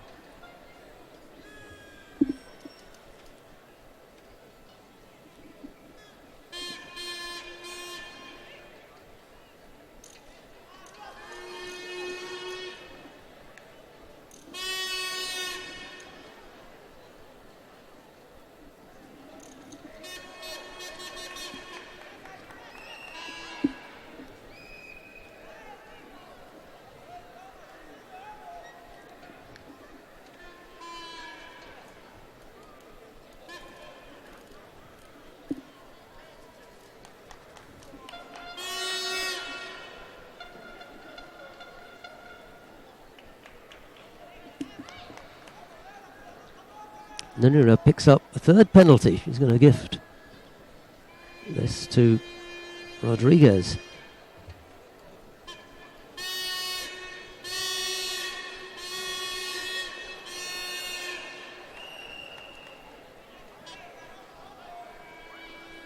Got to stay strong now, Rodriguez. Only half a minute or so to go. That's a great effort there. Little foot sweep. Now, time to climb on top here. Keep Nunira down and working her on the ground.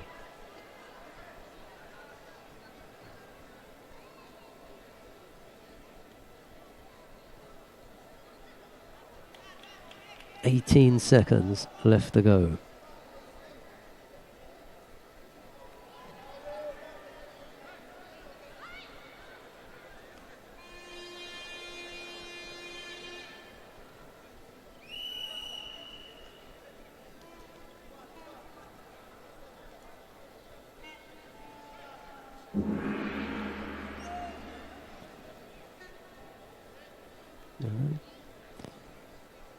Rodriguez decides to kneel and take a penalty.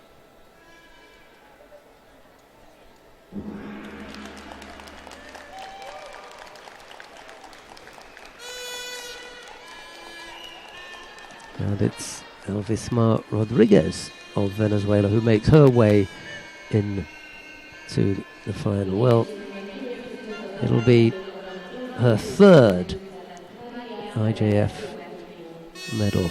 She's guaranteed of a medal in this final. She picked up two bronze medals, one Grand Slam bronze medal earlier in the year.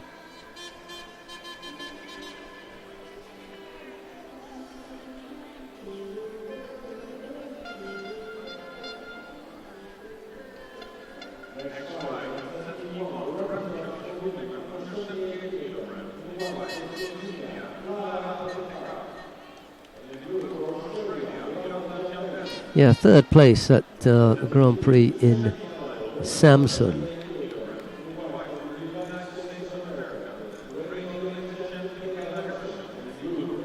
For Rodriguez.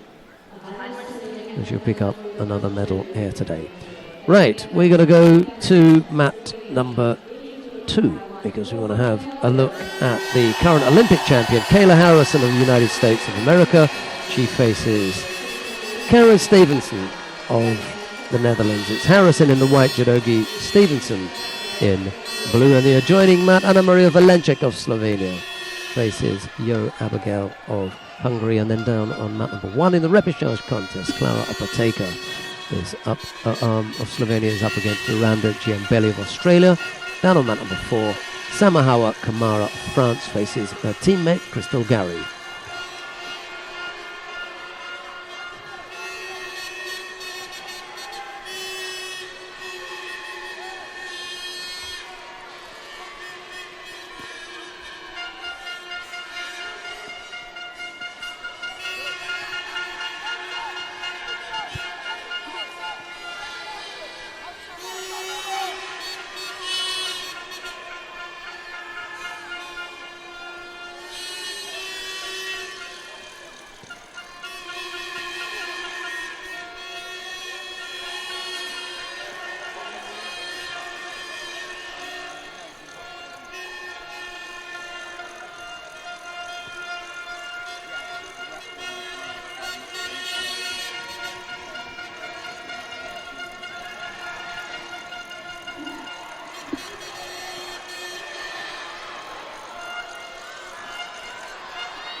First time that these two have gone head to head then.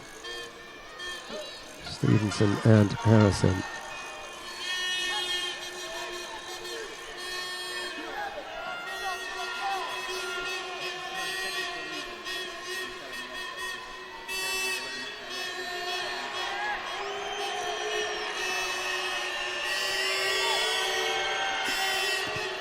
Nice Koichigari, strong. And comes up with a Yuko.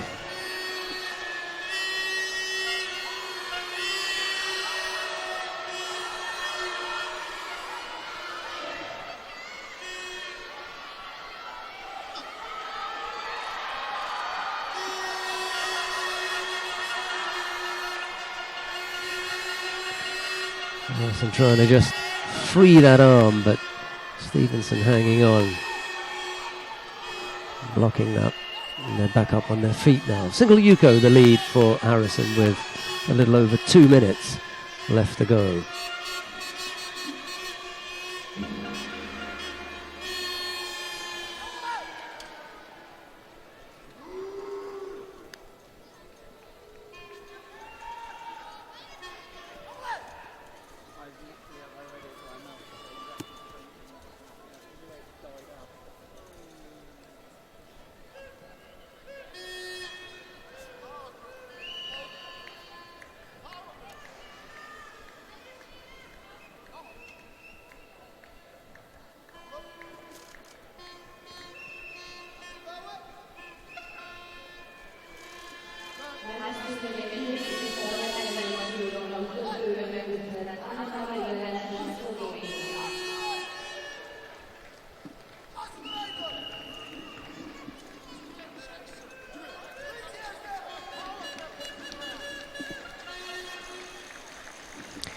Minute 20 odd left to go.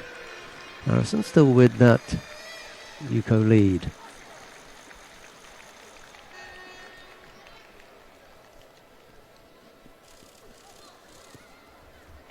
Chikari got herself into a good position here with the right arm. Needs to work it. Comes up with another score. This time from the Sutemi waza. Well done. Realised that she had to throw that attack in. The hip technique wasn't gonna go down, so came up with the Sutemi waza and now the Osai Komi. Yogo Shiogatami. She changes that now to Kezugatami. Has a quick look at the clock. Just needs to hang on for a few more seconds.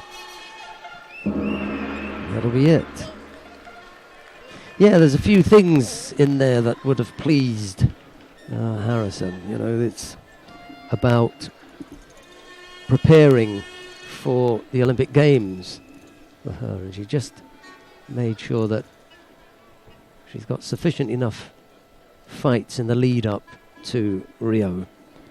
I think one of the fights that she would have wanted when she came here to Hungary would have been to face Yo Abigail. Unfortunately, that's not going to happen for her because Yo has just lost to Anna Maria Valencek, so it'll be Valencek in the final against Harrison. Well, you can't win them all. You just got to beat whomsoever you're drawn against, and for Harrison, it's going to be Valencek in the final. Got a nice string of wins going at the moment, has Harrison. Going back to the Pan American Championships. She won in Havana, then she went to the Masters in Guadalajara, won there, and now she's in the final in Budapest. We got the semi-finals in the plus 78 kilo category coming up next. We got about 28 seconds of the contest between Samahawa Kamara of France and Crystal Gary, her teammate, down on Mount 4. That's a repechage contest. Why don't we pop down there and just show you a little bit of that.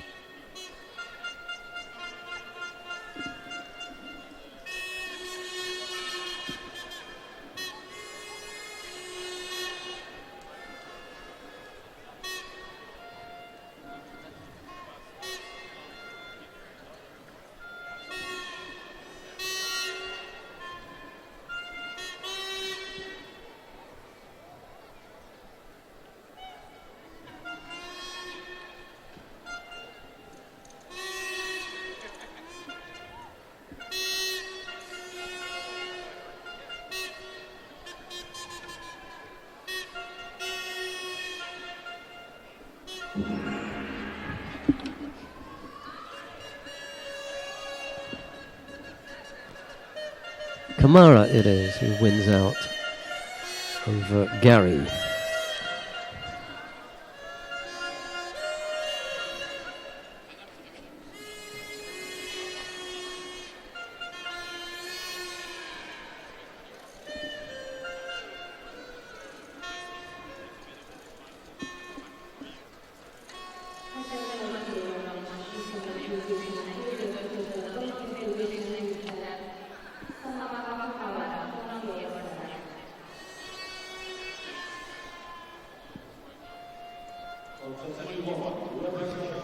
Right, let's have a rundown of the contests in the plus 78 kilo category. The semi-final that we're going to be watching is on mat number 2, and that features Yu Song of China. She's up against Caroline Weiss of Germany. On mat number 3, it'll be Ma Se of China to face Santa Pacanita of Lithuania. Then down on mat number 1 in the repechage contest, Yulia Tolafua of France faces Irina Kinzerska of Ukraine. And then down on mat number 4, in the second of the repechage contests, Yelisaveta Kalanina of Ukraine faces Larissa Cherik of Bosnia-Herzegovina. That's the lineup. We're going to watch the contest between Yu Song of China in the white judogi, Caroline Weiss of Germany in blue.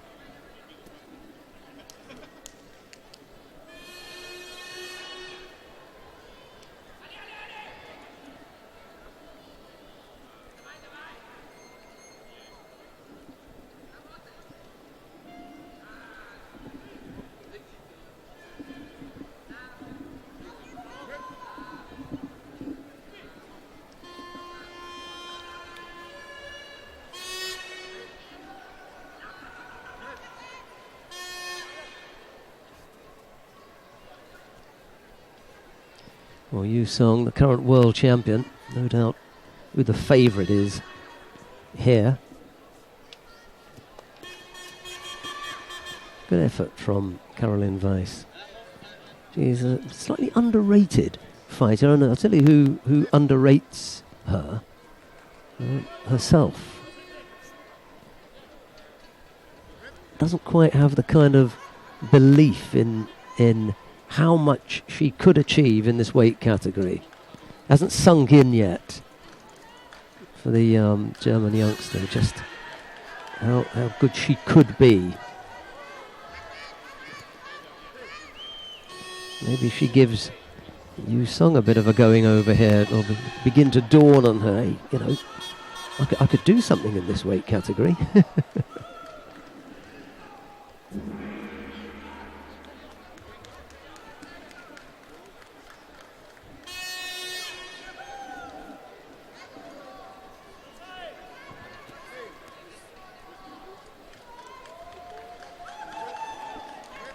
Ma Se of China has won her contest on mat 3, so there's one Chinese in the final already.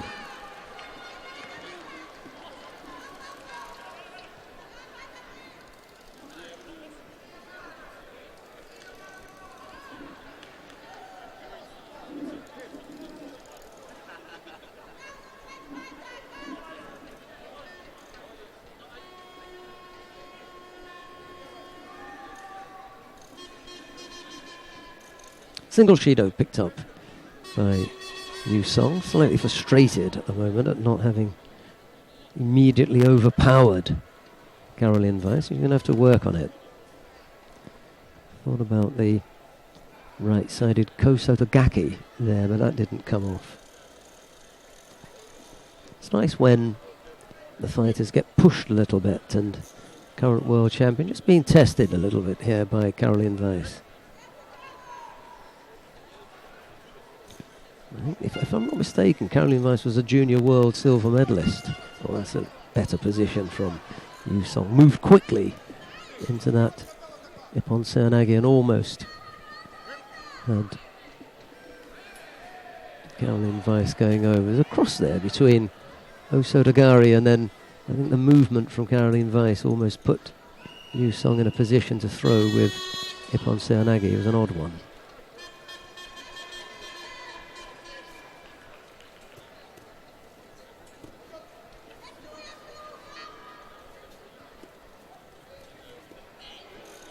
Yeah, there she goes. Osotogari at first, holds on to the arm and then looks to throw with Ippon Seoinage.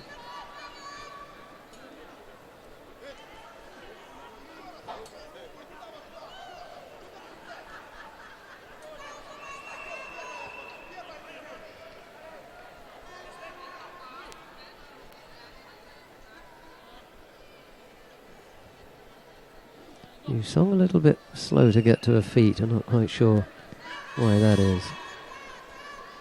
Taken over the mantle from Tong Wen. The last of the heavyweight Chinese to meet with success on the Olympic Games in Beijing. Came back to take a medal in London as well, a bronze medal, and then that was it. And in the process of her career, won 6 world titles. I think it was 6.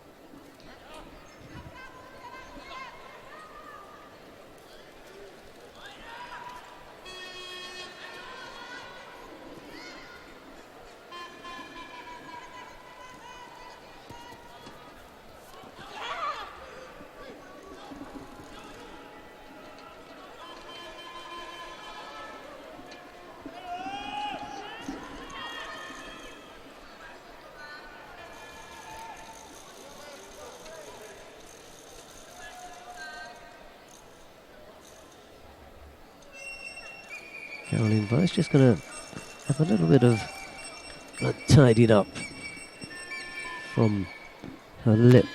Let's just have a look at the other mats and see what's happening with, first of all, Yelisaveta Kalanina of Ukraine has just squeezed past Larissa Cherik. We'll see her in the bronze medal match. A tall Ukrainian, maybe just beginning to realise a bit of her potential. And then down on mat number 1, Yulia Tolofua of France has just lost out to Irina Kinzerska of Ukraine.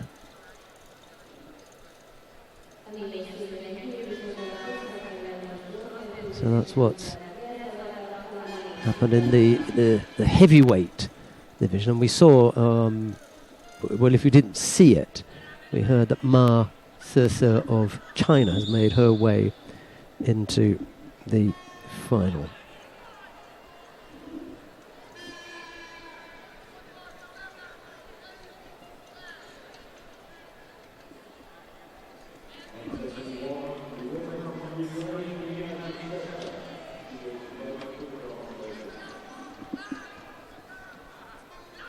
Yu Song is still on mat 2 waiting for her opponent to return. Caroline Weiss just having a little bit of attention. Shouldn't be long before she's back on the mat, and then we'll be back underway.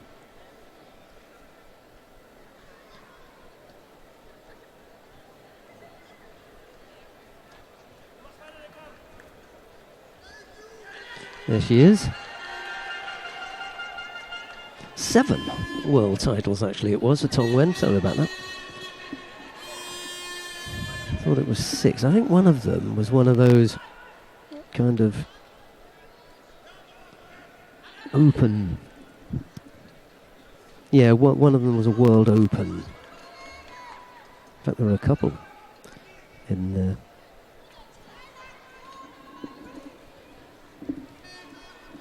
In any case, she ended up with 7 of them.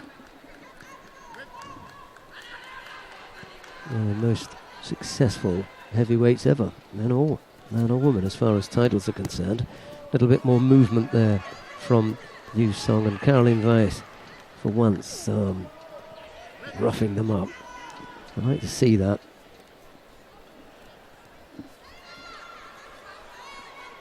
It's strong effort there from the German.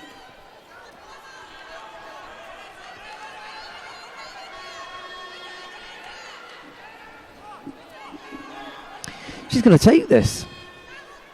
12 seconds left to go. Single Shido against Yu Song. Yu Song having a good look at the clock.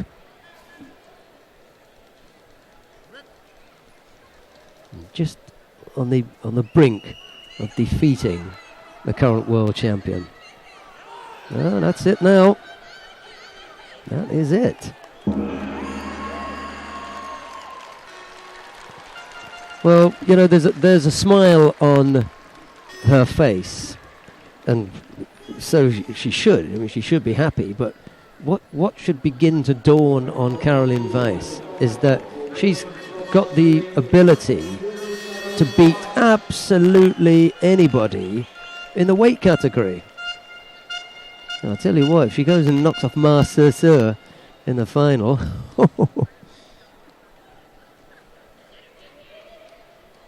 absolutely delighted for Caroline Weiss.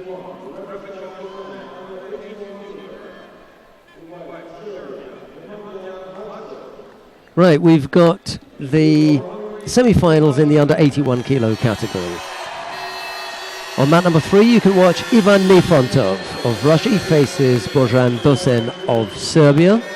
On mat number 2, the contest that we'll be watching is Sven Maresh of Germany. He faces Ebi Yasuhiro of Japan. Down on mat number 1 in the repechage contest, Nemanja Majdov of Serbia is up against Ungvari Attila of Hungary. And down on mat number 4, it'll be Nikon Zaborozhchuk of Moldavia to face Pape Dudu Indeye of France.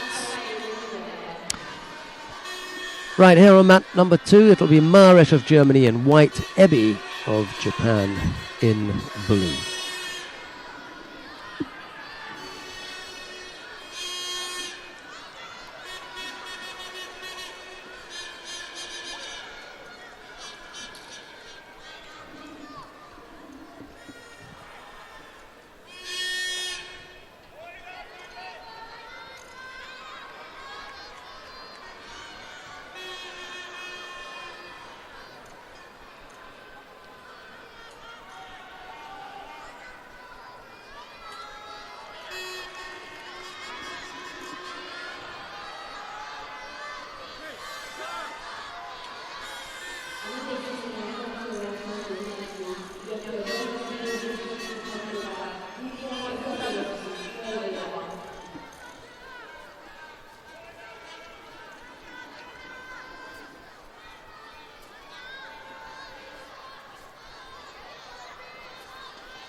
Single Shido picked up by Ebi at the moment, but no score as yet.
Still a single Shido against Ebi.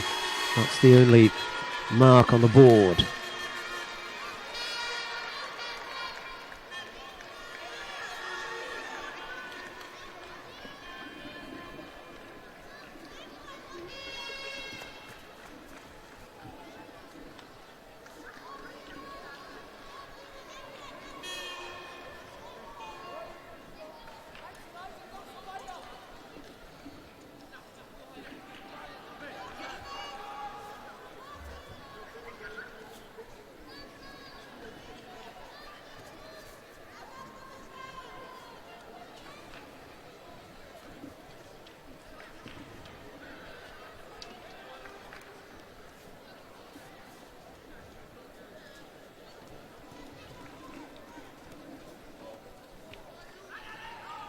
And Marish has joined in with Shido. It was all looking good for a while.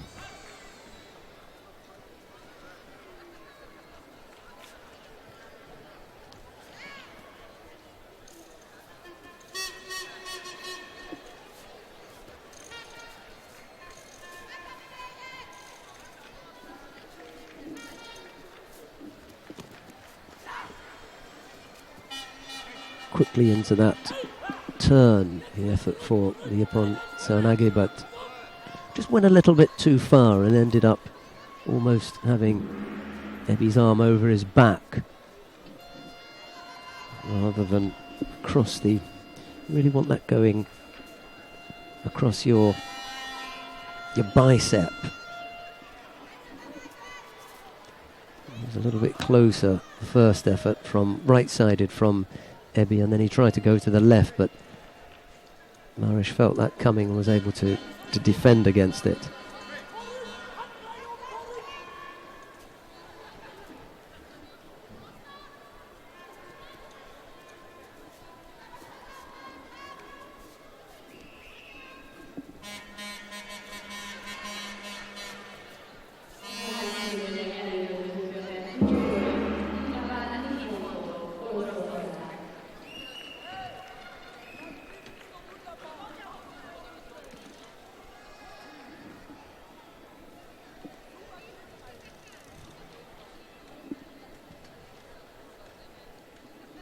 So we're going to have a period of golden score.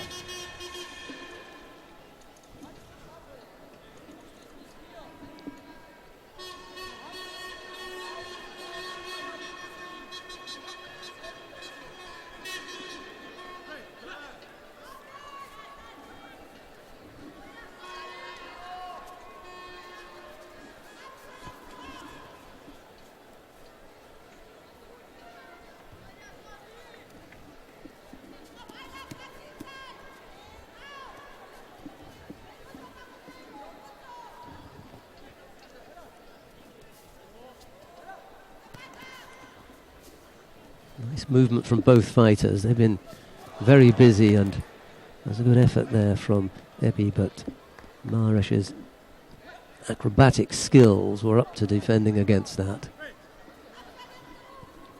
He almost cartwheeled out of that, if you like. Goes over on there on the left side, just misses out.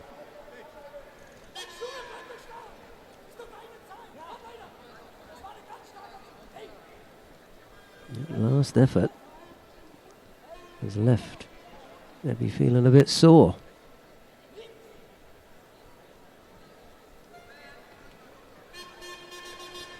It looked awkward as he was going over. He just sore in the shoulder.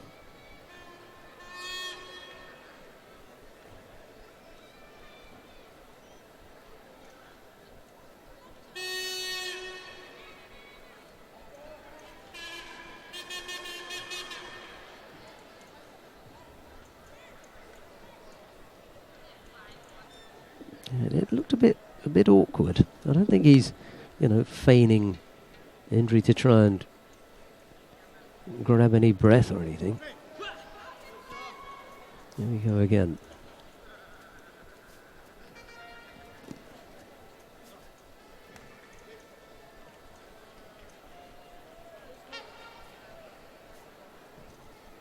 He took a bit of a whack to the mouth there, and he's going to have to wipe up some blood. He's in the wars, is Ebi, and this is dragging out a little bit now. Mind you, there's enough to hold your interest. After all, Marish is the number 1 seed, and this is for a place in the final, so should keep you interested.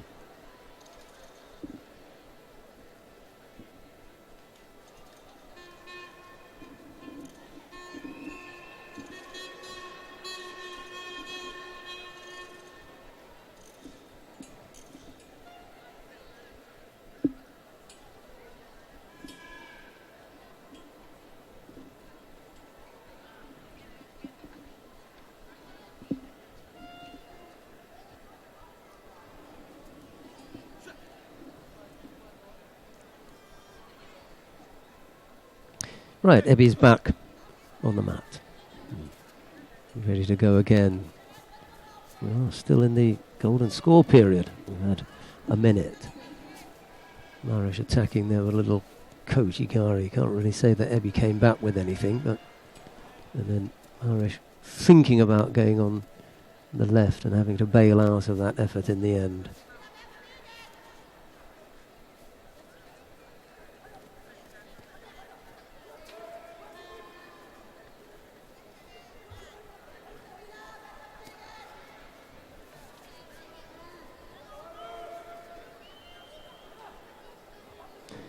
Ebi hasn't got this kind of time, especially in the golden score period.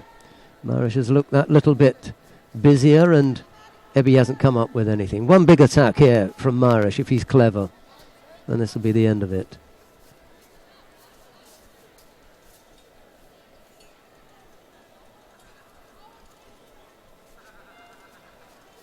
Really, right now, if he puts in an attack, that'll be the end of it.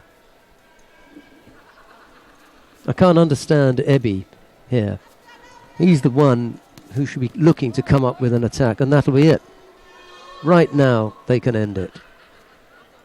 Perfectly legitimately, because during this period, there's been no attack from Ebbie. It's the only attack that either of the fighters have put in. You just waited for that period. Whoever went first was going to come up as the winner.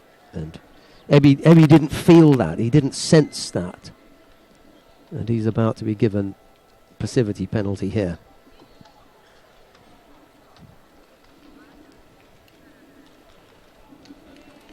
Yeah, you didn't attack. There's no good gesticulating about it. There was a period where neither player attacked. It must have been well in 40 seconds with neither fighter attacking. So it opened up the possibility that whomsoever attacked first was going to be given the contest. And it was Marish that came up with a little Koji-gari effort. That lunging Koji-gari. It then, it didn't beg the question. It absolutely demanded that they give Marish the contest. Right, Sven Marish into the final of the under 81 kilo category. Let's take a look then at the under 90 kilo category lineup. Todd Christian of Hungary will face Max Stewart of Great Britain, whilst on mat 3 it will be Celio Diaz of Portugal to face Michal Skank of Slovenia. The two repechage contests are on mat number 1, Lee Kochman of Israel to face Zach Piontek of South Africa, and then down on mat number 4, Kirill Denisov of Russia to face Mark Odenthal of Germany. There's the lineup. We're going to see the contest between Todd of Hungary in white, Stewart of Great Britain in blue.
He's had to tap out there. That was a good squeeze from Todd Christian. Worked his way well into that. He tied up the top half of the body, and then when he attempted the shimiwaza, there was nowhere for Stewart to go, and he ended up having to submit.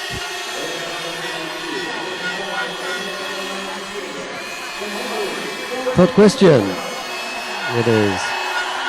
We will see in the final of the under 90 kilo category.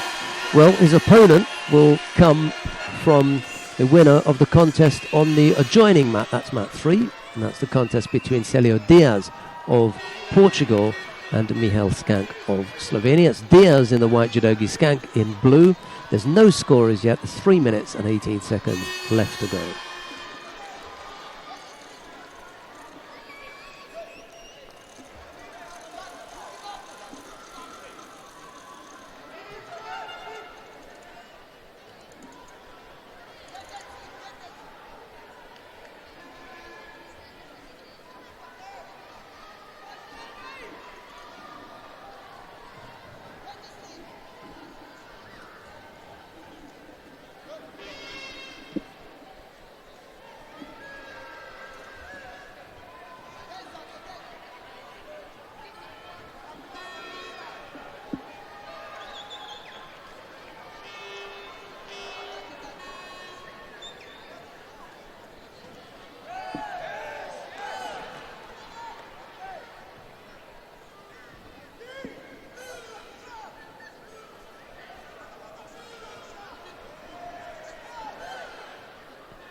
Diaz has picked up the single Shido at the moment.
Celio Diaz it was who threw Kirill Denisov for Ippon earlier on.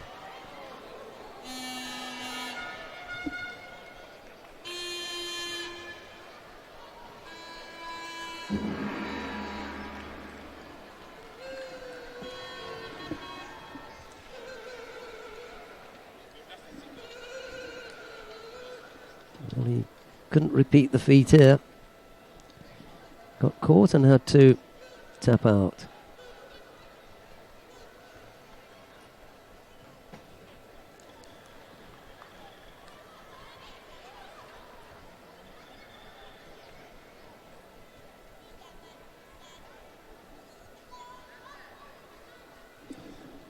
So Michal Skank of Slovenia makes his way into the final.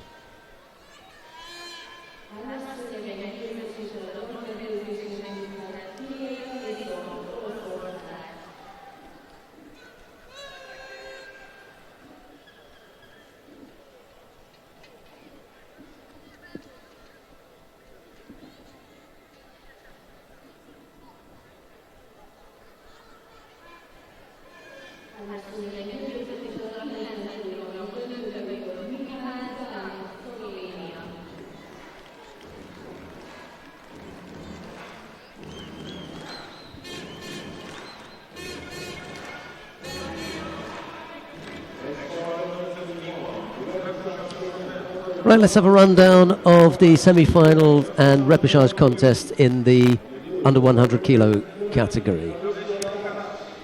Karl Richard Frey of Germany will face Soyib Kurbanov on mat 2. That's the contest that we're going to take a look at. On the adjoining mat, it'll be Elkan Mammadov of Azerbaijan to face Michael Korel of the Netherlands.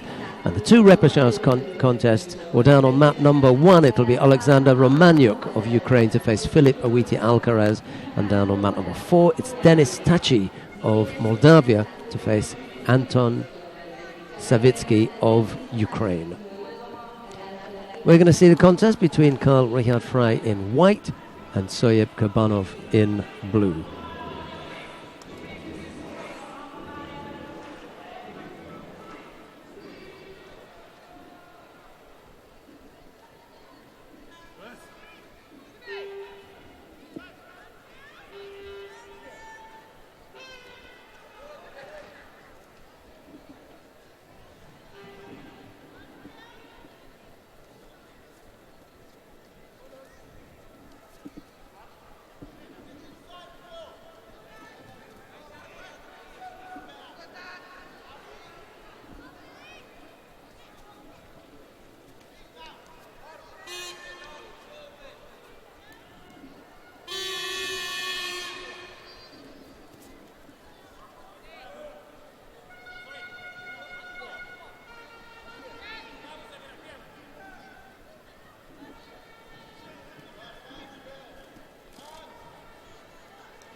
The second penalty picked up by Karl Richard Frey.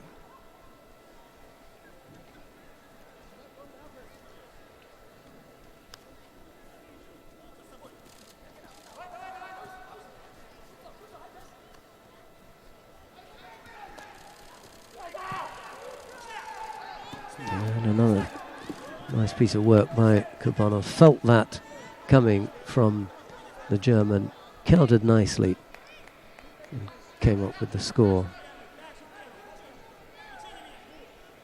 So Yuko the lead for Kurbanov of Uzbekistan.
Well, here comes the chase now.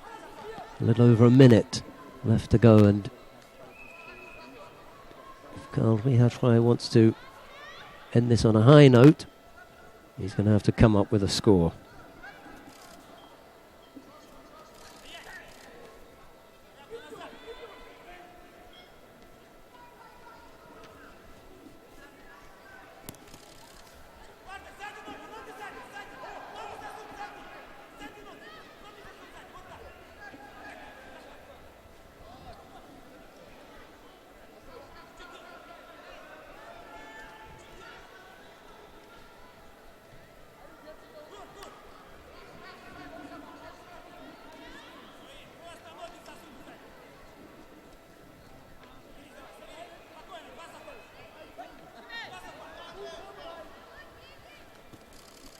Oh, there it is. That was the chance there. Big Haramaki Komi.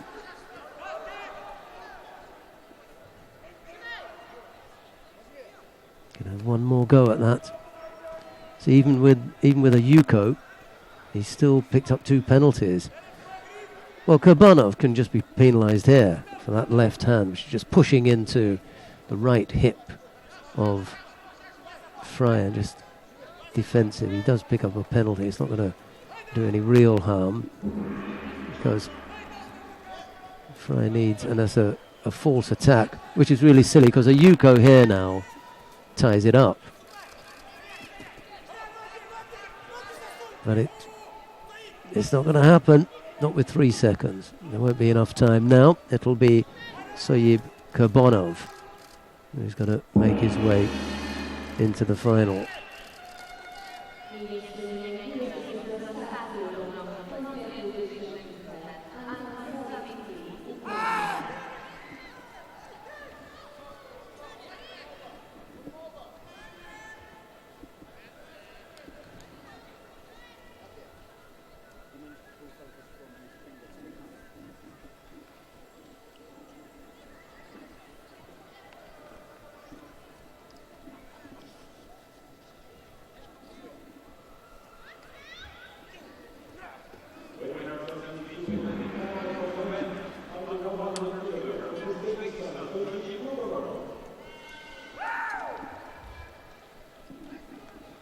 Well, that's all the judo that we've got for you from the first part of the day. Of course, we're going to be back at 5 o'clock with all the medal matches. We look forward to your company then. Among the finals that we're going to see, Sven Marish of Germany will face Ivan Nifontov of Russia in the under 81 kilo category. They've got another German in the final, this time in the under 70 kilo category. Laura Vargas-Koch will face Elvismar Rodriguez of Venezuela. It's the first time that the Venezuelan has made it into a final of an IJF event, so good news for her. She has picked up 2 bronze medals before at IJF events, but this time she's in the final. Tough ask against Vargas-Koch, but it's the number 1 seed. That's how things go. And then Kayla Harrison of the United States of America, she's in the final. She'll face Anna Maria Valencek of Slovenia. The Slovenians having a terrific time because Mihail Skank of Slovenia will face Tot Christian of Hungary in the final of the under 90 kilo category. We've just seen Soyib Kurbanov defeating Karl Richard Frey. He will face Michael Korrel of the Netherlands in the final of the under 100 kilo category. And Caroline Weiss of Germany, another German, makes it into the final. She will face Ma Se of China. It was Caroline Weiss who defeated the current world champion Yu Song in their semi-final. In the plus 100 kilo category, it'll be Ueda Katsuma of Japan to face Stanislav Bondarenko of Ukraine. Join us again at 5 o'clock. We look forward to your company then. But from everyone here in the studio for the moment, bye-bye for now.